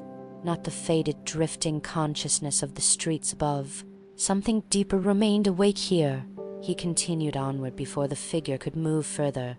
The bridges descended gradually now, spiraling deeper through layers of mist and stone beneath the city. The air thickened. Breathing felt heavier, as though the darkness itself possessed weight. Memory strained strangely within him again. The sound of rain upon his old roof had nearly vanished completely now. The exact warmth of daylight felt impossible to recall. Even the village pathways leading toward the cedar forests had softened into vague impressions lacking shape. Yet her memory remained, not clear in detail. Clear in longing. That persistence alone carried him forward. Eventually the bridges widened into a larger stone platform suspended above enormous dark water below. Mist drifted thickly across the surface, obscuring depth entirely. At the center of the platform stood another gate, smaller than the great gate above the city. Older, its pillars leaned slightly inward beneath age and moisture. Thick ropes hung darkened with dampness. Strange markings covered the lower wooden faded patterns nearly consumed by moss. Beyond the gate, the bridges continued downward into darkness so complete that even the mist seemed unable to enter fully. And there, beneath the gate's shadow, someone waited, not drifting, not hidden, waiting. A tall figure stood motionless beside a pale lantern resting upon the stone platform. Its robes hung dark and heavy within the damp air. Long sleeves concealed the hands entirely. The face remained hidden beneath shadow despite the lantern light beside it. Yet unlike every silent figure within the city, this presence watched him directly. Fully aware. The lower city around them seemed to hold its breath. Then, quietly, the figure spoke. "You still carry the scent of sunlight." The voice sounded neither male nor female, only old. And somewhere far below the bridges, deep beneath the endless city of the dead, another bell rang once into the darkness.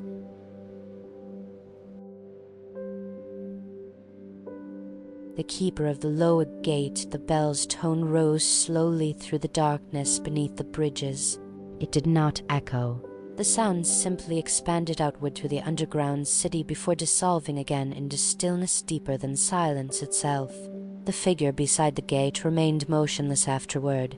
Mist drifted heavily around the stone platform, softening the lantern light until the pale glow appeared suspended within the darkness rather than illuminating it. The black water below reflected nothing. Even the drifting red lanterns had vanished from sight now. Only the gate, only the figure waiting beside it, and beyond both, the descending bridges disappearing into absolute shadow. "You still carry the scent of sunlight." The words lingered strangely within the damp air. Not accusation, observation. Izanagi remained still for several moments before answering. "I came from the living world." The figure tilted its head slightly, as though listening to something beyond the words themselves. "Yes," the voice replied softly. "But the living world no longer clings to you as strongly as it once did." The statement settled heavily into him. Somewhere deep inside, he understood its truth already. The further he descended through the city beneath, the city, the more distant ordinary life had become. Not emotionally, longing remained sharp and unwavering, but physically, instinctively, the memory of sunlight no longer carried warmth, the sound of rain no longer carried texture. Even his own name felt quieter inside his thoughts than before. The dead city had not stolen these things. It had thinned them patiently. Scales shifted. From the endless darkness beneath the lower bridges to the pale lantern beside the gate to the fading memory of warmth within the body. The figure stepped slightly forward. Long robes brushed softly against damp stone. The lantern light revealed fragments of the face beneath the shadowed hood. Not fully human, yet not monstrous either. The features appeared blurred somehow, as though difficult for the eye to hold steadily. Only the eyes remained clear, dark, still, endlessly awake. "You should have forgotten more before arriving here," the figure said. Its voice carried no hostility, only certainty. Mist moved slowly between the pillars of the gate behind it. Beyond those pillars, the descending bridges vanished completely into blackness untouched by lantern light. Izanagi looked toward the darkness beyond. She is farther below? For the first time, silence lingered before the figure answered. All who cross the deeper thresholds continue downward eventually. The response did not satisfy him. You know who I seek. Another pause. Then the figure spoke more quietly. The dead are not held together by names here. The underground air had grown colder now, though no wind moved through the lower city. Moisture gathered continuously along the gate's ancient wood before dripping silently into darkness below. Izanagi stepped closer. I came to bring her back. The moment the words entered the air, the silence surrounding the platform changed, not violently, but attentively. The mist itself seemed still between the pillars. Somewhere below the bridges, water shifted once within the unseen depths before settling again into silence. The figure regarded him for a long while. Then, unexpectedly, it laughed. The sound was soft, almost sorrowful. Living hearts always speak as though return were a direction. The pale lantern beside the gate dimmed slightly before brightening again. Nothing beneath this city returns unchanged. The words moved through him with uncomfortable weight. Still, longing remained stronger than uncertainty. She is here. Yes. The answer came immediately this time. Certain. For the first time since entering the dead world, something within him tightened painfully with genuine hope. Not imagined possibility, not distant belief. Certainty. She remembers me. The figure's gaze lowered slightly toward the black water beyond the platform. Memory survives differently below. The response unsettled him more than refusal would have. He realized suddenly how fragile memory had already become within himself. The world above felt increasingly unreachable, not because he no longer cared for it, but because detail itself dissolved too easily here. Only emotion remained solid. Only longing. Only grief. If memory weakened even further below, he forced the thought away before completing it. Scale narrowed. From the endless bridges descending into darkness to the ancient gate covered in moisture and moss to the sharp persistence of longing within the chest. The figure stepped aside slowly. The movement revealed more clearly the descending path beyond the gate. Stone bridges spiraled downward through layers of mist thicker than any he had encountered above. Pale lanterns glowed at enormous distances below, scattered sparsely through the darkness like fading stars glimpsed beneath deep water. The lower world extended far beyond sight, and from somewhere within that depth came another sound. Not bells. Breathing. Slow. Immense. Almost imperceptible. The entire underground city seemed to inhale and exhale beneath the stone bridges. Izanagi stared downward into the darkness. What is below this place? The figure answered without hesitation. The part of death that does not dream of the living anymore. Silence followed. Then the figure added to the city above still remembers sunlight. That is why lanterns burn there. That is why bridges remain. That is why names survive for a while. Its gaze drifted downward into the deeper darkness beneath the gate. Below, memory loosens. The words settled carefully around him. And beneath them, fear finally appeared. Not fear of death itself. Fear of forgetting why he came. The realization struck with quiet force. Already the world above had become distant. Already ordinary memories faded faster than they should. If he continued descending, would longing survive once memory disappeared entirely? Would love remain without shape? The figure seemed to sense the movement of uncertainty within him. You may still turn back. The statement carried no persuasion. Only fact. The lake would return you if enough memory remains. For several moments Izanagi stood listening to the deep breathing silence beneath the bridges. Turn back. The possibility existed. Somewhere above cedar forests beneath winter mist. Rivers carrying ordinary reflections. Lanterns glowing warmly beside paper windows.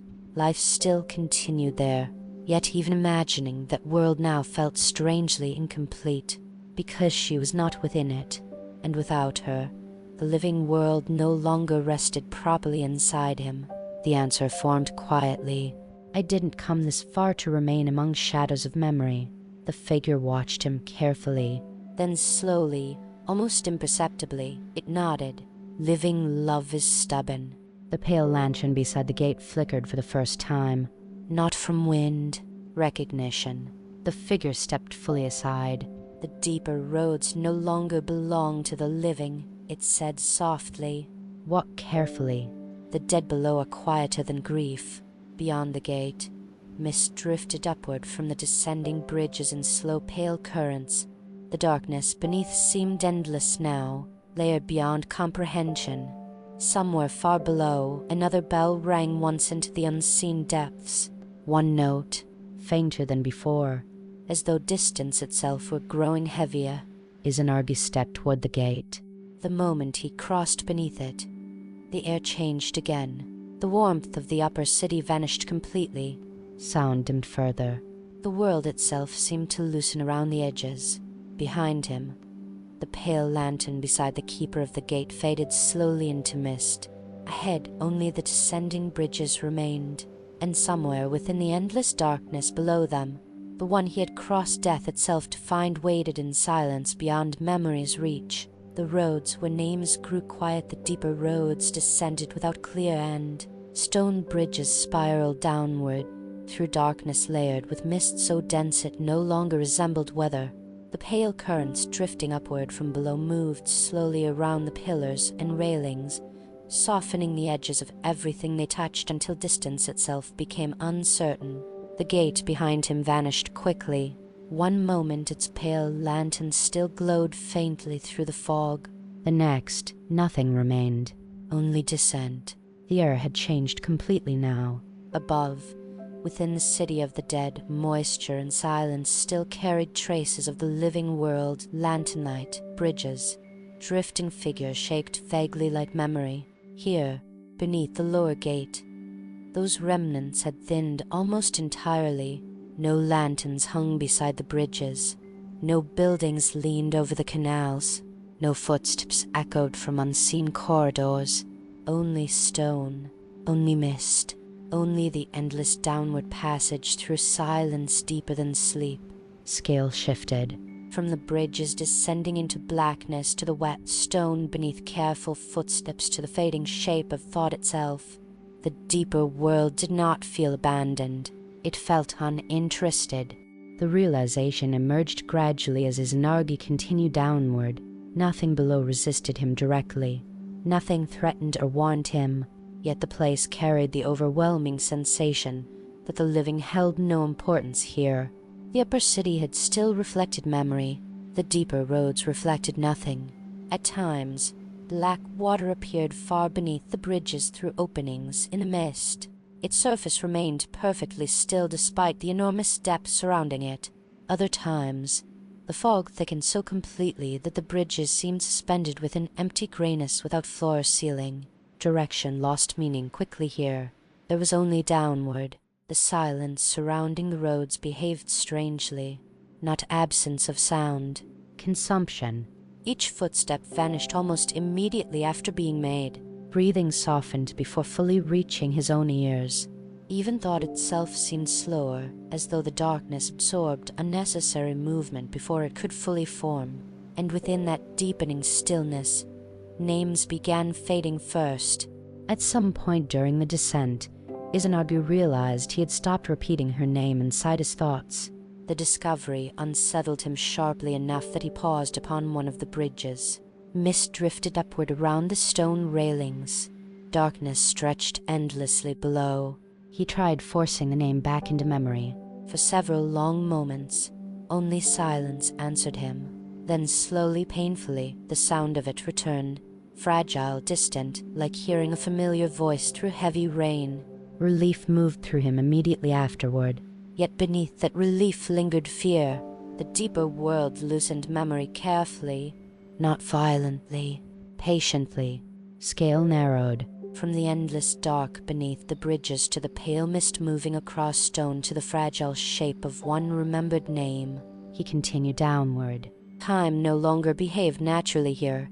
The bridges curved endlessly through darkness without visible progression. No day or night marked passage. The grayness surrounding everything remained unchanged, untouched by sky or weather. Only the body remembered movement. Weariness settled gradually into his legs and shoulders. Breathing deepened slightly. Moisture gathered continuously along his sleeves and hair. Otherwise, the world remained motionless. Several times he passed figures standing along the edges of the bridges. Unlike the silent, drifting forms within the upper city, these did not move at all. They stood facing outward into the darkness below, robes hanging motionless within the still air. Mist gathered thickly around them without obscuring their presence completely. None acknowledged him. None appeared fully alive or fully gone. They resembled thoughts abandoned midway through remembering. One figure stood beside a narrow stairway descending farther beneath the bridges. Another rested seated against a stone pillar, head lowered slightly as though listening to distant water impossible to hear. The deeper roads collected stillness the way rivers collect fallen leaves. Nothing left entirely. Everything remained suspended. At one crossing, Izanagi noticed writing carved into the damp stone railing beside him. The markings appeared ancient, softened by moisture and aged nearly beyond recognition, yet traces remained visible beneath the moss. Names, hundreds of them, some deeply carved, others faint and incomplete. The stone itself had become crowded with remembrance left behind by those who once crossed these roads. He touched the nearest carving lightly. Moisture gathered cold beneath his fingertips. The name itself no longer meant anything to him. No image accompanied it. No face. No history. Only the shape of memory surviving after meaning had disappeared. The realization moved through him with quiet dread. Below this place, perhaps even love eventually became only marks left upon stone. The mist thickened heavily ahead. The bridges widened gradually into a broad circular platform suspended above darkness so deep it seemed almost solid beneath the fog. At the center stood a well. Its stone walls rose black and wet from the platform floor, ancient beyond estimation. Thick ropes descended into its depths before vanishing completely into darkness untouched by light. The air surrounding it carried immense stillness. Not empty. Listening. Izanagi approached slowly. Water dripped somewhere far below within the unseen depths of the well. The sound rose upward at long irregular intervals, softened almost beyond hearing before reaching the surface. Mist drifted continuously from the opening. Cold, heavy. As he stood beside the stone edge and looked downward, he saw nothing at all. No bottom. No reflection. No movement. Only endless descent. Then, faintly, voices. Not words. Fragments. Soft enough to mistake for distant water at first. Yet gradually they separated into scattered tones rising from impossible depths below. Murmured conversations. Laughter fading midway through sound. Someone softly weeping. The voices overlapped endlessly without clarity. Thousands of memories dissolving together beneath the world. Scale shifted again. From the vast platform suspended in darkness to the ancient, well-breathing mist upward to the faint echo of forgotten voices below. A sudden ache moved sharply through him then. Not physical pain. Memory resisting dissolution. He closed his eyes instinctively and forced himself to remember her again, the warmth. Beside the hearth, the movement of sleeves in evening lantern light, the sound of breathing during quiet nights shared together. This time the memories returned more weakly, not gone, further away. The deeper roads were winning slowly. When he opened his eyes again, another figure stood across the platform beside the well. He had not heard it arrive. The figure wore pale robes darkened by moisture near the hem. Long black hair hung motionless against the still air. Unlike the silent forms lining the bridges above, this presence watched him directly. Its face appeared calm, almost familiar.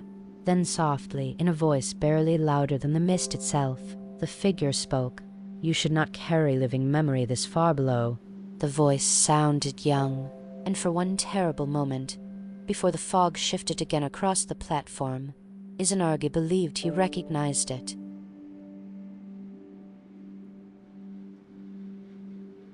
The voice within the mist for one suspended moment. The world narrowed entirely around the sound of that voice. The mist drifting across the platform seemed to still. The distant murmuring beneath the well faded. Even the endless downward silence surrounding the bridges loosened slightly, allowing recognition to move through him like warmth returning briefly to frozen hands. The figure standing across from him did not move. Pale robes hung softly within the damp air. Long dark hair rested motionless against narrow shoulders. The face remained partially obscured by drifting fog, yet familiarity lingered there painfully. Not clear enough to trust, not distant enough to dismiss. You should not carry living memory this far below. The voice had been gentle, not warning. Not accusation, concern. Izanagi stepped forward instinctively. Mist shifted between them in slow pale currents. The stone platform beneath his feet glistened with moisture rising endlessly from the depths below. Is it you? The question emerged more quietly than he intended. The figure lowered its gaze toward the well. Silence followed. Then slowly, the head lifted again. You came farther than most. The answer avoided the question completely. Yet the sound of the voice continued pulling against him with unbearable familiarity. Fragments sharpened suddenly inside his memory, evening lantern light against dark hair, soft laughter carried beneath rainfall, hands folding cloth beside a quiet hearth. For the first time since entering the dead world, memory returned not as distant longing but as living ache. Scale shifted. From the vast darkness surrounding the lower roads to the pale figure standing beside the well to the sudden sharpness of remembered warmth. He moved closer again. The figure did not retreat. Mist drifted briefly aside then, revealing more of the face beneath the dim grayness, and immediately uncertainty entered him. The resemblance existed, but not fully. The eyes were wrong, not hostile. Empty of urgency, they carried the stillness of the deeper world within them, calm beyond ordinary emotion, untouched by the restless movement living hearts cannot escape. This was not the face preserved within memory. It was something altered gently by distance from life itself. Yet longing resisted the difference immediately. She's here, he whispered almost to himself. The figure studied him quietly. The one you seek still remembers the shape of your grief. The words moved through him with strange weight. Not your name. Not your face. The shape of your grief. He realized suddenly how little of himself still remained intact here. The deeper roads had thinned nearly everything except longing itself. Perhaps grief endured because it belonged equally to both living and dead. Take me to her. For the first time, faint emotion crossed the figure's expression then. Sadness. Not deep. Old. The deeper halls loosen memory faster than you understand. Mist drifted upward from the well between them. Beneath the platform, the soft overlapping voices continued rising from impossible depths, blurred together beyond language. The figure looked downward toward the darkness below. If you continue, the living world may no longer hold shape inside you afterward. The warning carried no threat. Only certainty. Izanagi stared at the pale face before him, trying desperately to reconcile it with the warmth preserved within his fading memories. The resemblance hurt more than absence had, because now he understood something terrible. The dead did not remain unchanged while waiting. They softened into the stillness surrounding them. Scale narrowed. From the endless bridges beneath the city to the mist moving between two figures to the fading edge of memory resisting silence, the figure stepped slowly away from the well. Come. No explanation followed, only movement. Beyond the platform, another descending bridge emerged through the fog, narrower than the others. Its stones slick with endless moisture. No railings bordered its edges. Darkness stretched openly beneath it on both sides. The figure moved across it soundlessly. After only brief hesitation, Izanagi followed. The bridge descended steeply now. Mist thickened around them until even the platform behind disappeared completely from view. The deeper world narrowed into little more than stone beneath his feet and the pale outline of the figure ahead. No bells rang here. The silence had deepened beyond them. Only the faint voices rising from below still lingered occasionally within the darkness, fragments of memory dissolving endlessly beneath the roads. As they descended, the air grew heavier. Breathing required greater effort now, though no physical strain explained it. The stillness itself pressed gently against the body, slowing thought and movement alike. The figure ahead continued, speaking softly without turning. The dead above still dream of sunlight sometimes. Mist curled slowly around the bridge beneath their feet. They remember rivers, seasons, lantern light. The pale robes drifted gently with each step despite the motionless air. But lower still, memory becomes burdensome. The words settled heavily inside him. He clung harder to the remaining fragments of her within his mind, the sound of her voice during ordinary mornings, the warmth of shared silence beside rain, the shape of her hands resting against lantern light. Already the details resisted clarity. The deeper roads consumed precision first. Only emotion remained vivid. Ahead, another structure emerged gradually through the fog. A corridor carved directly into stone. Its entrance resembled the mouth of some ancient submerged ruin. Pillars darkened with moisture, steps descending inward beneath a ceiling lost within shadow. Water dripped continuously along the walls before vanishing into narrow channels cut beside the stairway. No lanterns illuminated the passage, yet pale grey light drifted upward faintly from somewhere deep inside. The figure stopped at the entrance. For the first time since appearing beside the well, it turned fully toward him. The halls below do not separate memory from desire, it said quietly. The eyes held his now with complete stillness. If your longing remains stronger than remembrance, mist moved softly through the stone entrance behind the figure. You may no longer know the difference. The meaning settled slowly into him. Love stripped of memory, grief without face, longing without identity. A feeling continuing endlessly after forgetting why it began. The realization frightened him more than death itself ever had, yet still he could not turn back.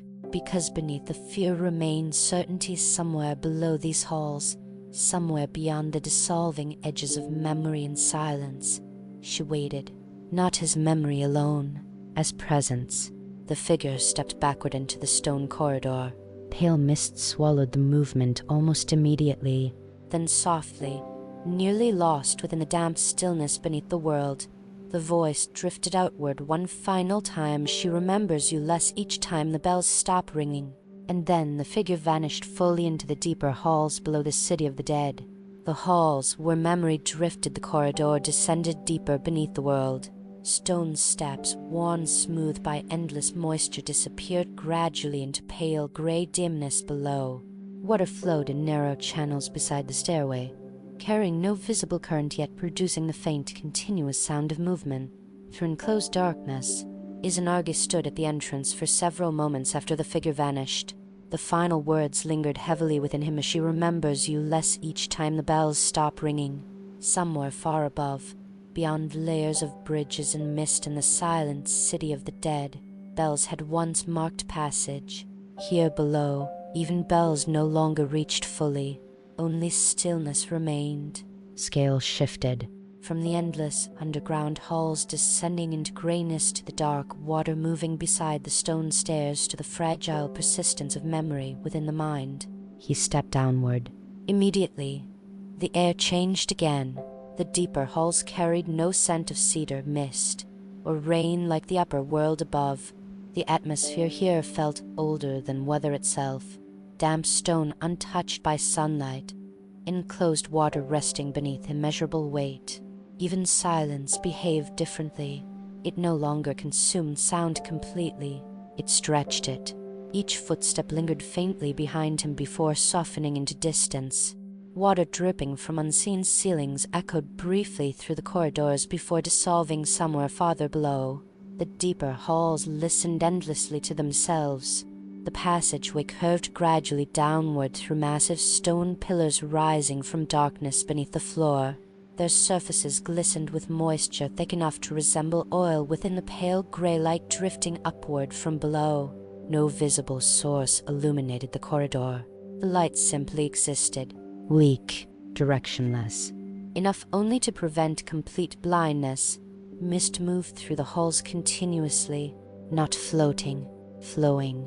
It traveled along the floor and walls like slow underwater current, wrapping itself around the pillars before disappearing deeper within the descending corridors. The farther he walked, the less human the architecture became. The upper city still resembled places built for living bodies, bridges, rooms, doorways, lantern-lit streets. The halls below resembled something shaped for memory itself. Passageways opened suddenly into enormous chambers before narrowing again without pattern.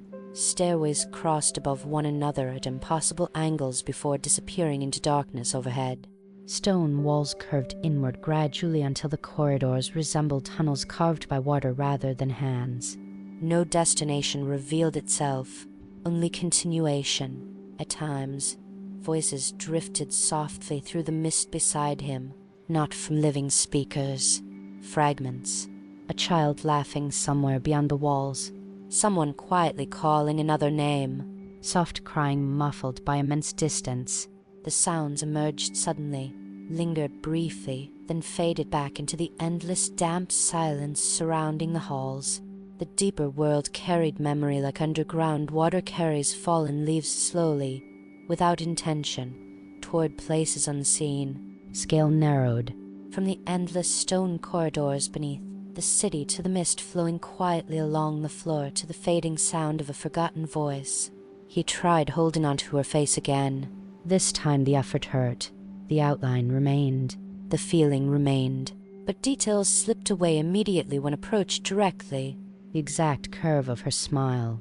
The sound of her footsteps beside his. The warmth of her hand resting against lantern light. Each memory blurred at its edges before fully forming.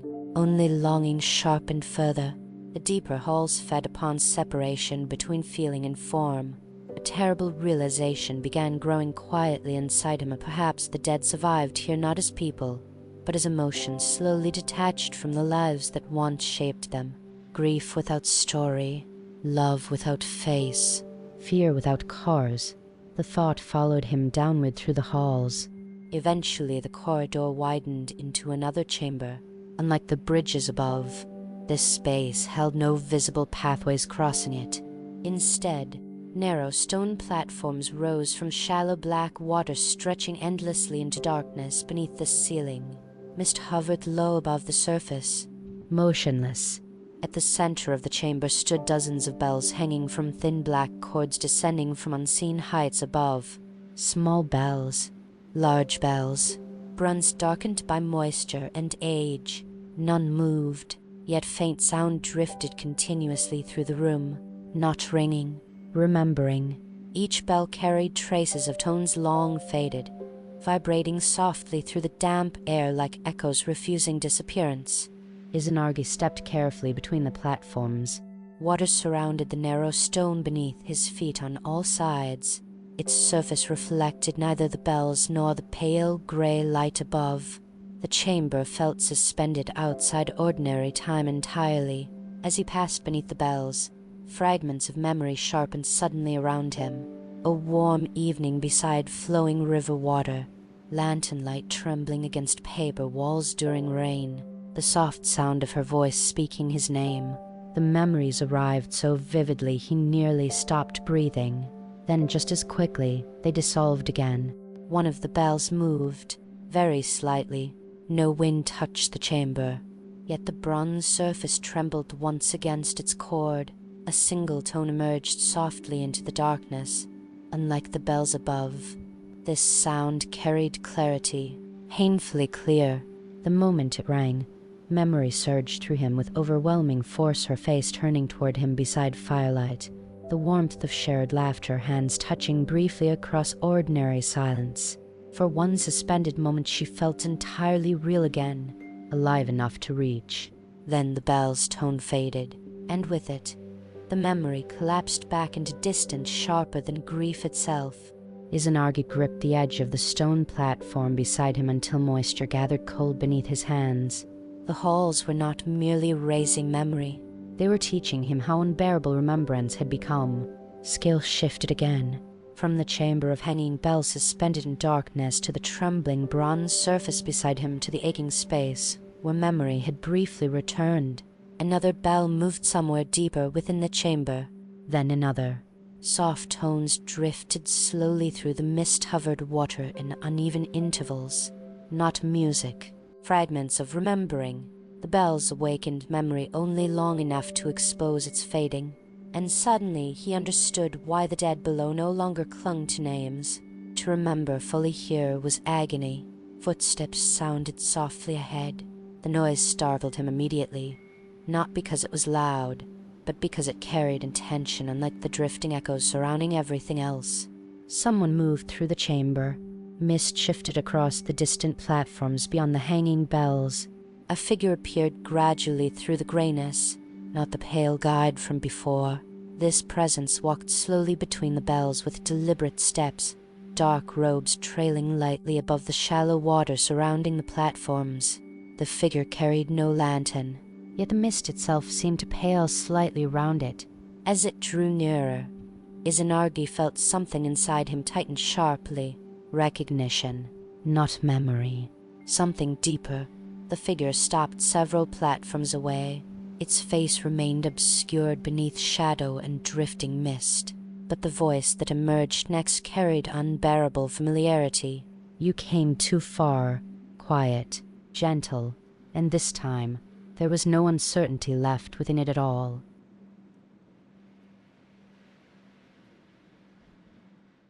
The shape of her voice, the bells fell silent, one by one. The faint lingering tones dissolved into the damp stillness of the chamber until only the sound of distant water remained beneath the platforms. Mist drifted low across the black surface surrounding them, softening reflection and distance alike. But the voice remained. You came too far, quiet, gentle, certain. Izanagi stood motionless among the hanging bells, unable for one suspended moment to separate memory from presence. The figure across the platforms did not move closer. Dark robes hung softly within the pale mist. Long hair rested motionless against the still air. The face remained partially obscured by shadow and drifting grayness. Yet now recognition no longer wavered. Not because every detail appeared clearly, because his body remembered before thought could resist it. Scale shifted. From the endless chamber beneath the halls to the figure standing beyond the silent bells to the sudden ache tightening within his chest. He stepped forward instinctively. The narrow stone platform beneath his feet glistened with moisture. Black water surrounded the path on every side, perfectly still beneath the drifting mist. The figure watched him quietly. No surprise appeared there. No fear. Only sadness deep enough to remain calm. You shouldn't have crossed the lake, she said softly. The sound of her voice moved through him more painfully than grief ever had. Not because it was unfamiliar. Because it was fading. Even hearing it now, parts of him struggled to hold the exact texture of it clearly. The deeper halls softened detail continuously, thinning memory even while standing before its source. Yet her presence remained unmistakable. He moved another step closer. I came to bring you back. For the first time, emotion shifted visibly across her face then. Not hope, grief. The bells above them stirred faintly within the mist, their bronze surfaces trembling almost imperceptibly without sound. You still speak like someone who belongs to the living world. The words carried neither mockery nor rejection.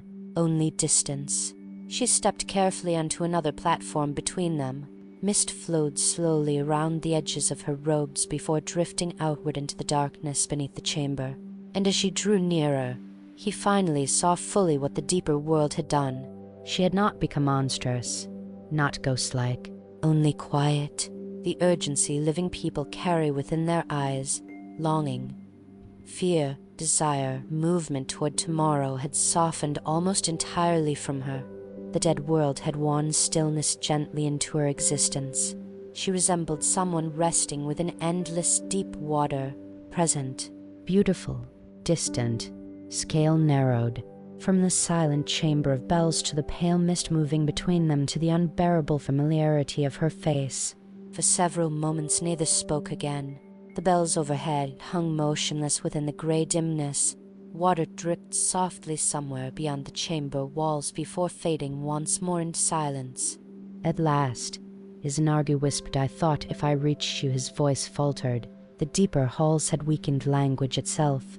Certain emotions no longer translated cleanly into words. She lowered her gaze briefly toward the black water surrounding the platforms.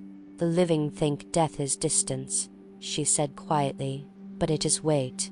Mist drifted slowly between the hanging bells overhead. The longer someone remains below, the more difficult it becomes to carry the world they left behind. The statement settled painfully into him because he already understood its truth. Even now, he struggled to remember ordinary things clearly: the path beside the river near their home, the smell of rain upon cedar roofs, the exact warmth of morning sunlight through paper windows. The deeper world loosened attachment not through violence, but through stillness too immense to resist forever. Yet standing before her now, one thing remained unchanged inside him: longing. It survived every descent. He stepped closer again until only one narrow platform separated them. "You remember me?" The words emerged almost like plea. Her eyes lifted toward him slowly. "I remember the shape you left behind." Not the answer he wanted, but not absence either. The bells above them trembled faintly once more. This time, several released soft tones into the chamber together, low fragmented notes drifting through the mist like distant memories trying briefly to become whole. At the sound, something shifted visibly within her expression. Pain. Brief but unmistakable. The deeper halls resisted remembrance. "I tried holding on to your voice," he said quietly. Her eyes closed for one brief moment, and I tried forgetting it. The confession moved through the chamber softer than the bells themselves. Scales shifted again. From the endless darkness beneath the platforms to the faint trembling of bronze bells overhead to the fragile thread of memory stretched between them. He realized suddenly how exhausted she seemed, not physically, existentially. The stillness of the deeper world pressed gently through her movements, through the calmness of her gaze, through the quiet way she stood within the mist as though resisting nothing anymore. The dead did not suffer endlessly here. They drifted slowly toward release. And he had crossed death itself, trying to interrupt that descent. A terrible understanding began forming within him. If he brought her upward, if he forced memory and longing back fully into her, would he also return grief? Fear, hunger, mortality? Would he pull her back into the restless ache the dead world slowly raised? The realization struck harder than fear ever had. Because beneath all his longing had existed one assumption, that return meant restoration. Now, standing before her among the bells beneath the world, he understood something far more difficult. Perhaps the dead did not wait to be rescued. Perhaps they waited to loosen. She stepped carefully onto the final platform between them. Now only a narrow space separated their bodies. Mist curled softly around their feet. The bells above remained silent once more, and gently, almost uncertainly, she lifted one hand toward his face. Her fingertips touched his cheek lightly. Cold. Not painfully cold. Still, the contact shattered what remained of his resistance. Memory surged through him violently, summer river water reflecting lantern light, her laughter beneath evening rain, shared silence beside sleeping fire. For one unbearable instant, everything returned completely. Then the bells overhead rang all at once, not loudly, but deeply. The chamber filled with overlapping tones carrying memory in every direction. The sound vibrated through stone, water, mist, and body alike. And immediately she recoiled. Pain crossed her face sharply now. The bells were forcing remembrance too violently. "You must leave," she whispered. The chamber darkened slightly around them. Mist thickened across the water below. The bells continued trembling overhead, releasing fractured tones that pulled memory painfully toward the surface. He reached for her instinctively. "I'm not leaving without you." At the words, grief moved visibly through her calm expression. Not because she doubted him. Because she understood something he still resisted. The deeper world did not return what it had already begun releasing, and somewhere beyond the chamber, far beneath, the endless halls of the dead, another bell rang once into the darkness below them all. What the dead released, the deeper bell continued ringing long after the sound itself should have faded. Its tone rose through the chambers beneath the world like something ancient awakening slowly beneath deep water. The bells hanging above them trembled in response, their bronze surfaces vibrating softly within the mist-filled darkness. Memories surged painfully through the chamber, not whole memories, fragments. The warmth of her hand beside flowing river water. Lantern light trembling softly against her hair. Rain striking cedar roofs during long evenings shared together. Each image appeared vividly for one suspended moment before unraveling again into distance. The deeper halls resisted restoration. Izanagi reached toward her through the drifting mist. "I'm not leaving without you." The words remained between them after being spoken, heavy against the stillness surrounding the platforms. She looked at him quietly, not with anger, not with longing, with unbearable understanding. "You still think love means carrying someone back." The bells overhead continued their low trembling song. Black water beneath the platforms reflected nothing of the chamber above, swallowing sound and shadow alike. Mist thickened gradually around their feet. The deeper bell rang again. This time the tone felt closer. The entire chamber seemed to inhale beneath it. Scales shifted. From the endless halls buried beneath the city of the dead to the trembling bells hanging above the platforms to the fragile warmth of his hand reaching through mist. She stepped backward slowly. The movement hurt him more than refusal would have, not because she feared him, because she moved like someone already loosening from the gravity of the living world. "You don't understand what remains here," she whispered. The mist around the platforms drifted faster now, flowing through the chamber in slow pale currents. Several bells overhead swung gently upon their cords without visible wind. The deeper bell answered again below them, one low tone. Closer still. She looked downward toward the black water beneath the platforms. At first, the dead cling to memory. Her voice remained calm despite the growing movement around them. They hold tightly to names, faces, seasons. The chamber darkened slightly with each distant bell, but memories heavy. One of the hanging bells cracked softly overhead. A thin fracture spread across its bronze surface before another low tone escaped from it involuntarily into the mist. "The deeper halls slowly teach us to set it down." Izanagi shook his head immediately. "No." The answer emerged too quickly, too desperately. "You don't mean that." She lifted her eyes toward him again, and for the first time since he found her, sorrow sharpened visibly across her face. "I fought it too." The words entered him like cold water. Mist curled upward around the platforms now, thick enough to conceal the distant edges of the chamber completely. Only the nearest bells remained visible through the pale grayness. The deeper bell rang once more.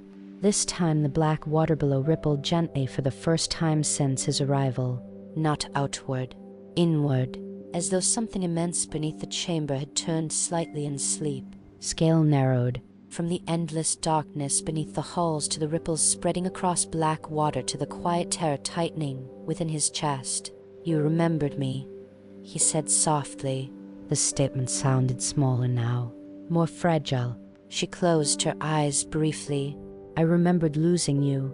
The answer silenced him completely, because he understood suddenly what the deeper world preserved most clearly. Not life. Absence. Grief endured longer than joy because grief already belonged partly to emptiness. Love remained, but transformed. The bells above them rang again in uneven scattered tones.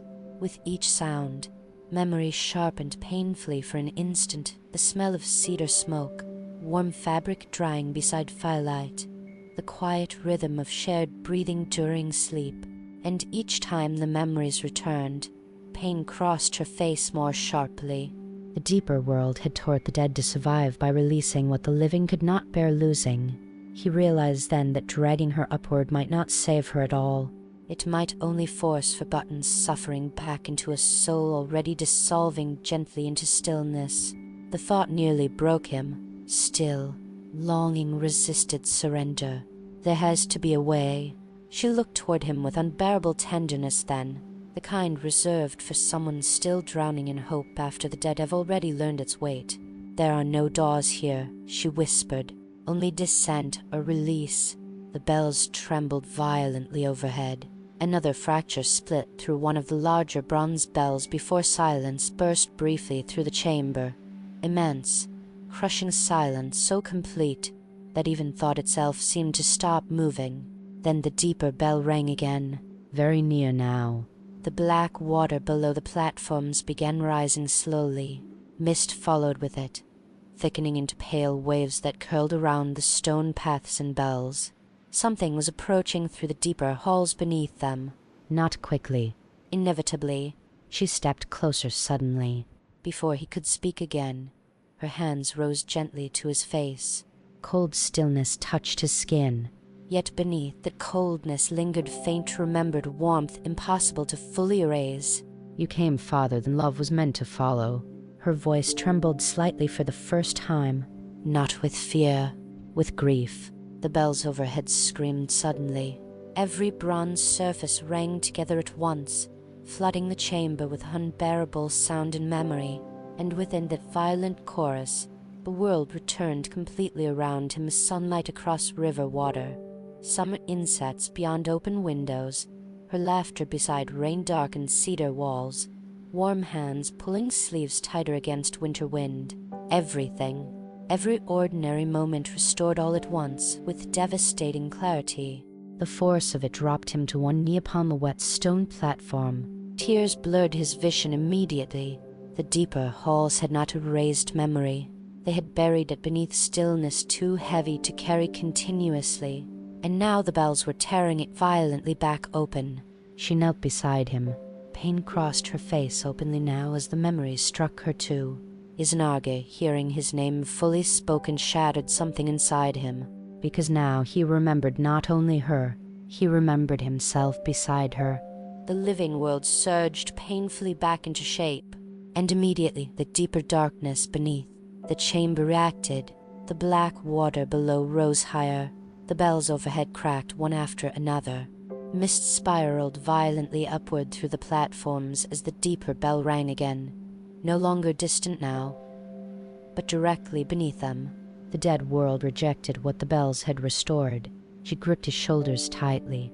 You have to leave before the halls close.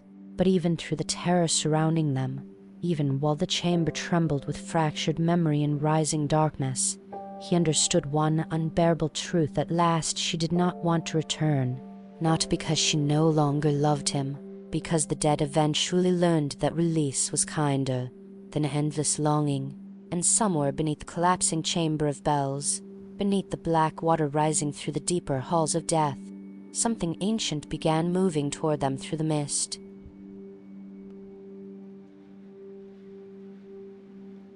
The thing beneath the bells, the water rose without sound. Blackness spread slowly across the lower platforms, swallowing their reflections first, then their edges. Mist spiraled upward in pale twisting currents around the bells overhead, thick enough now to blur the chamber into fragments of bronze, stone, and shadow. The deeper bell rang again. Not distant anymore. Beneath them, the vibration traveled directly through the platforms into bone and breath alike, carrying with it the terrible sensation of something vast turning slowly within the depths below. The bells overhead cracked further. Thin fractures spread across their dark bronze surfaces, while broken tones spilled continuously into the mist.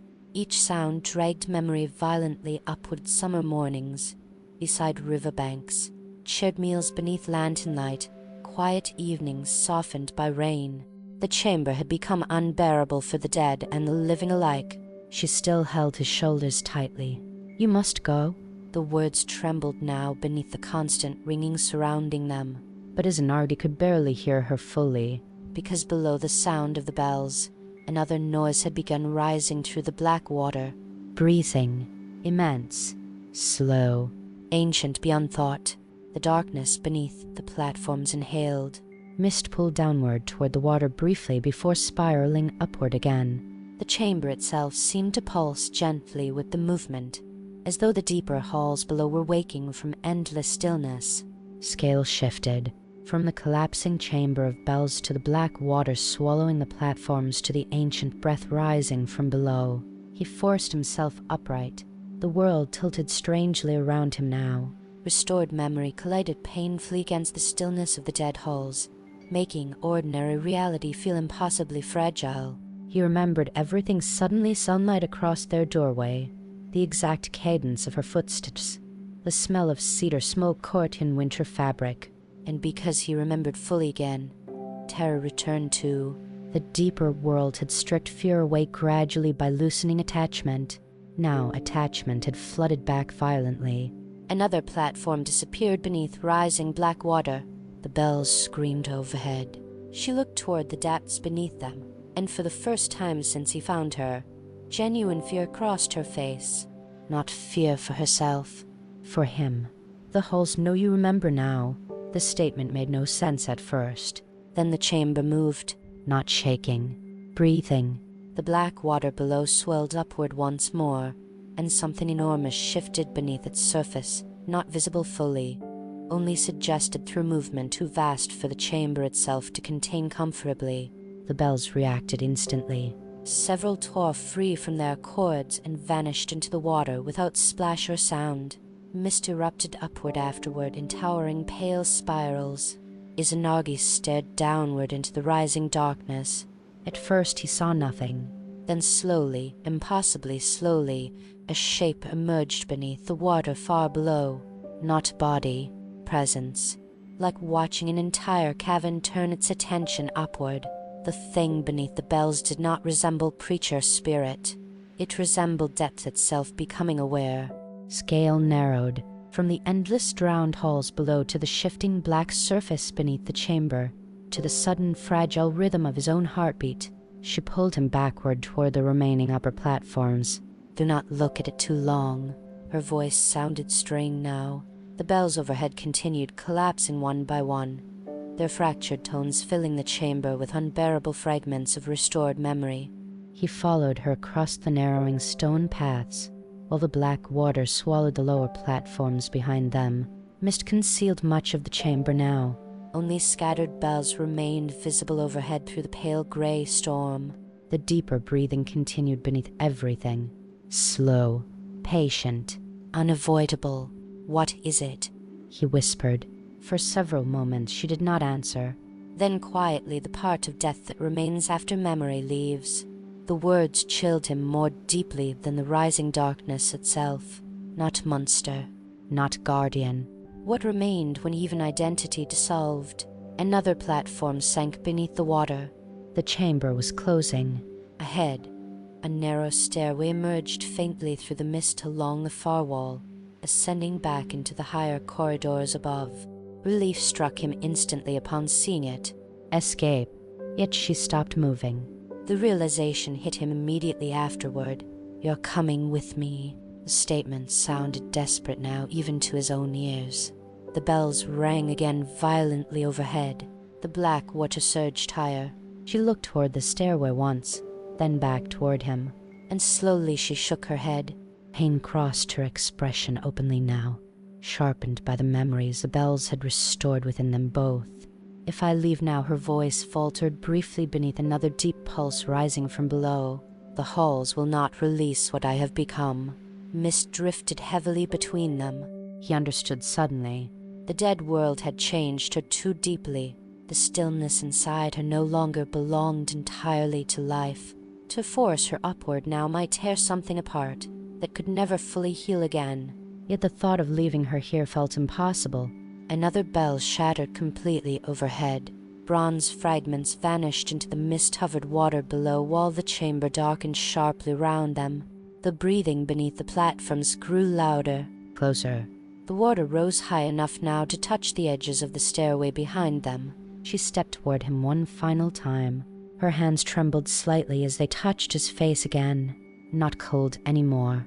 Or perhaps memory had finally grown stronger than death. "You remembered me," she whispered. Tears blurred his vision immediately. "I never stopped." A faint sorrowful smile crossed her face then, the first expression that truly resembled the woman he had crossed death itself to find. And because of that, because memory had finally returned fully between them, the grief became unbearable. The bells overhead fell silent suddenly. All at once, the chamber froze. No sound. No mist movement. No breathing. Then the black water beneath the platforms opened. Not splashing. Parting. An enormous hollow formed slowly within its surface directly below the chamber center, descending deeper and deeper into darkness impossible to measure. And from within that opening, something began rising toward them through the drowned halls beneath the world. The water opened wider beneath the chamber. Blackness folded inward upon itself, descending into depths no eye could fully follow. Mist spiraled downward along the edges of the hollow as though pulled by breath too immense for the chamber to contain. Nothing climbed upward quickly. The thing beneath the bells rose with the terrible patience of something older than movement itself. Silence held the chamber completely now. The bells no longer rang. The water no longer shifted. Even the mist seemed suspended between moments. Only the opening remained, and within it depth became presence. Scales shifted. From the drowned chamber beneath the world to the widening hollow within the black water, to the fragile trembling of breath inside the body. Izanagi could not look away. The darkness below possessed gravity beyond sight. It pulled against thought itself, drawing attention downward not through force, but through inevitability. Beside him, she gripped his arm tightly. "Do not let it hold your gaze." Her voice sounded distant already. Not physically distant, as though the deeper halls were thickening round them again, pressing layers of stillness between sound and understanding. The opening widened further. And slowly, shapes emerged within the darkness beneath it. Not limbs, not features, memories. At first they appeared faintly along the edges of the hollow, pale fragments drifting upward through the blackness like drowned lantern light. Faces. Hands. Brief glimpses of lives. Thousands of them. They rose silently through the depths before dissolving again into darkness almost immediately afterward. The thing below was carrying the remains of what the dead had released. Not bodies. Memory itself. The realization struck with quiet horror. Every forgotten name, every abandoned longing, every grief finally surrendered by the dead halls. All of it descended here eventually. The deeper bell had not summoned a creature. It had awakened accumulation. Another shape surfaced briefly within the rising darkness. This time he recognized it immediately. Their home beside the river. For one suspended instant he saw it clearly beneath the black water-paper windows glowing softly at dusk. Cedar smoke curling upward into rain. Warm lantern light flickering across wooden floors. Then the image dissolved completely, gone before breath could fully form around it. He staggered backward instinctively. The thing below was feeding upon remembrance. Scale narrowed. From the endless drowned depths beneath the chamber to the fading image of lantern light upon water, to the sharp ache of loss reopening inside memory. She pulled him farther toward the ascending stairway. The halls are breaking open. Mist moved violently now around the remaining platforms, drawn continuously downward into the widening hollow. The chamber walls groaned softly somewhere beyond the darkness, ancient stones shifting under impossible pressure. Still the thing below continued rising, and gradually the chamber began forgetting itself around it. The edges of platforms blurred, the bells overhead faded into grayness. Even distance lost shape. Reality softened near the opening, as though the deeper world itself struggled to remain separate from what slept beneath it. Izanagi forced his eyes away at last. The moment he did, nausea hit him sharply. Not physical sickness. Disorientation. Looking too long into the depths had loosened his own memories briefly, pulling them toward the hollow beneath the chamber. He clutched the stone railing beside the stairway until sensation steadied again. She watched him with quiet urgency. You must go before it recognizes you fully. What is it? He whispered again. This time she answered immediately. It is where forgotten things continued descending. The words settled heavily into the dark chamber. Below them, another memory surfaced briefly within the rising blackness, a child running beside flowing water, someone laughing beneath snowfall, hands touching briefly across a crowded marketplace. Then dissolution. Everything below eventually unraveled into fragments. The deeper world was not cruel. It was patient.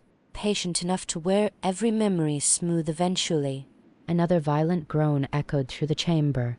One of the upper stone walkways collapsed somewhere within the mist beyond sight. Water surged upward afterward, swallowing more of the platforms.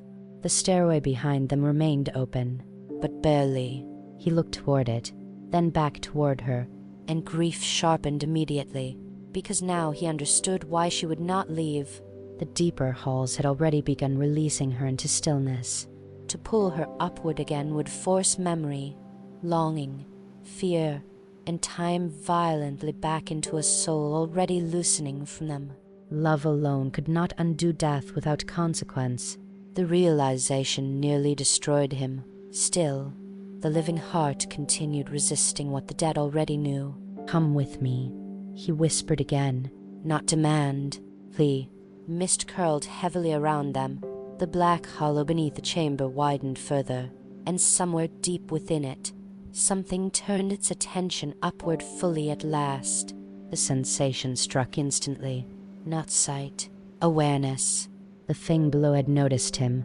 Every restored memory inside him suddenly flared painfully bright, her voice beside rain, warm breath against winter air, shared silence beneath lantern light. The deeper darkness hungered toward them immediately. The dead halls wanted remembrance, returned to stillness. She felt it too. Fear crossed her face sharply now. You waited too long. The chamber shuddered violently. The remaining bells overhead tore free all at once, vanishing downward into the hollow beneath the water. Their final fractured tones exploded through the darkness like breaking memory. The sound awakened everything. Mist erupted upward. Water surged across the remaining platforms. The walls of the chamber cracked open beneath ancient pressure rising from below, and within the widening darkness beneath them, a shape finally began emerging clearly, not fully visible, impossible to fully see, but enough revealed itself for terror to take form. Faces. Thousands upon thousands of fading faces moving slowly within the blackness beneath the water. Expressions dissolving before recognition could settle, identities breaking apart into drifting fragments of memory and grief. The thing rising from below was made from forgetting itself. Scale shifted one final time. From the collapsing halls beneath the dead city to the endless faces dissolving within the dark, to the desperate, fragile persistence of love refusing release. She pushed him suddenly toward the stairway. Go. The command carried force for the first time. Water surged violently across the lowest steps behind them. The hollow beneath the chamber widened again, and somewhere within the endless dissolving faces below, he thought he saw his own reflection beginning to appear among them.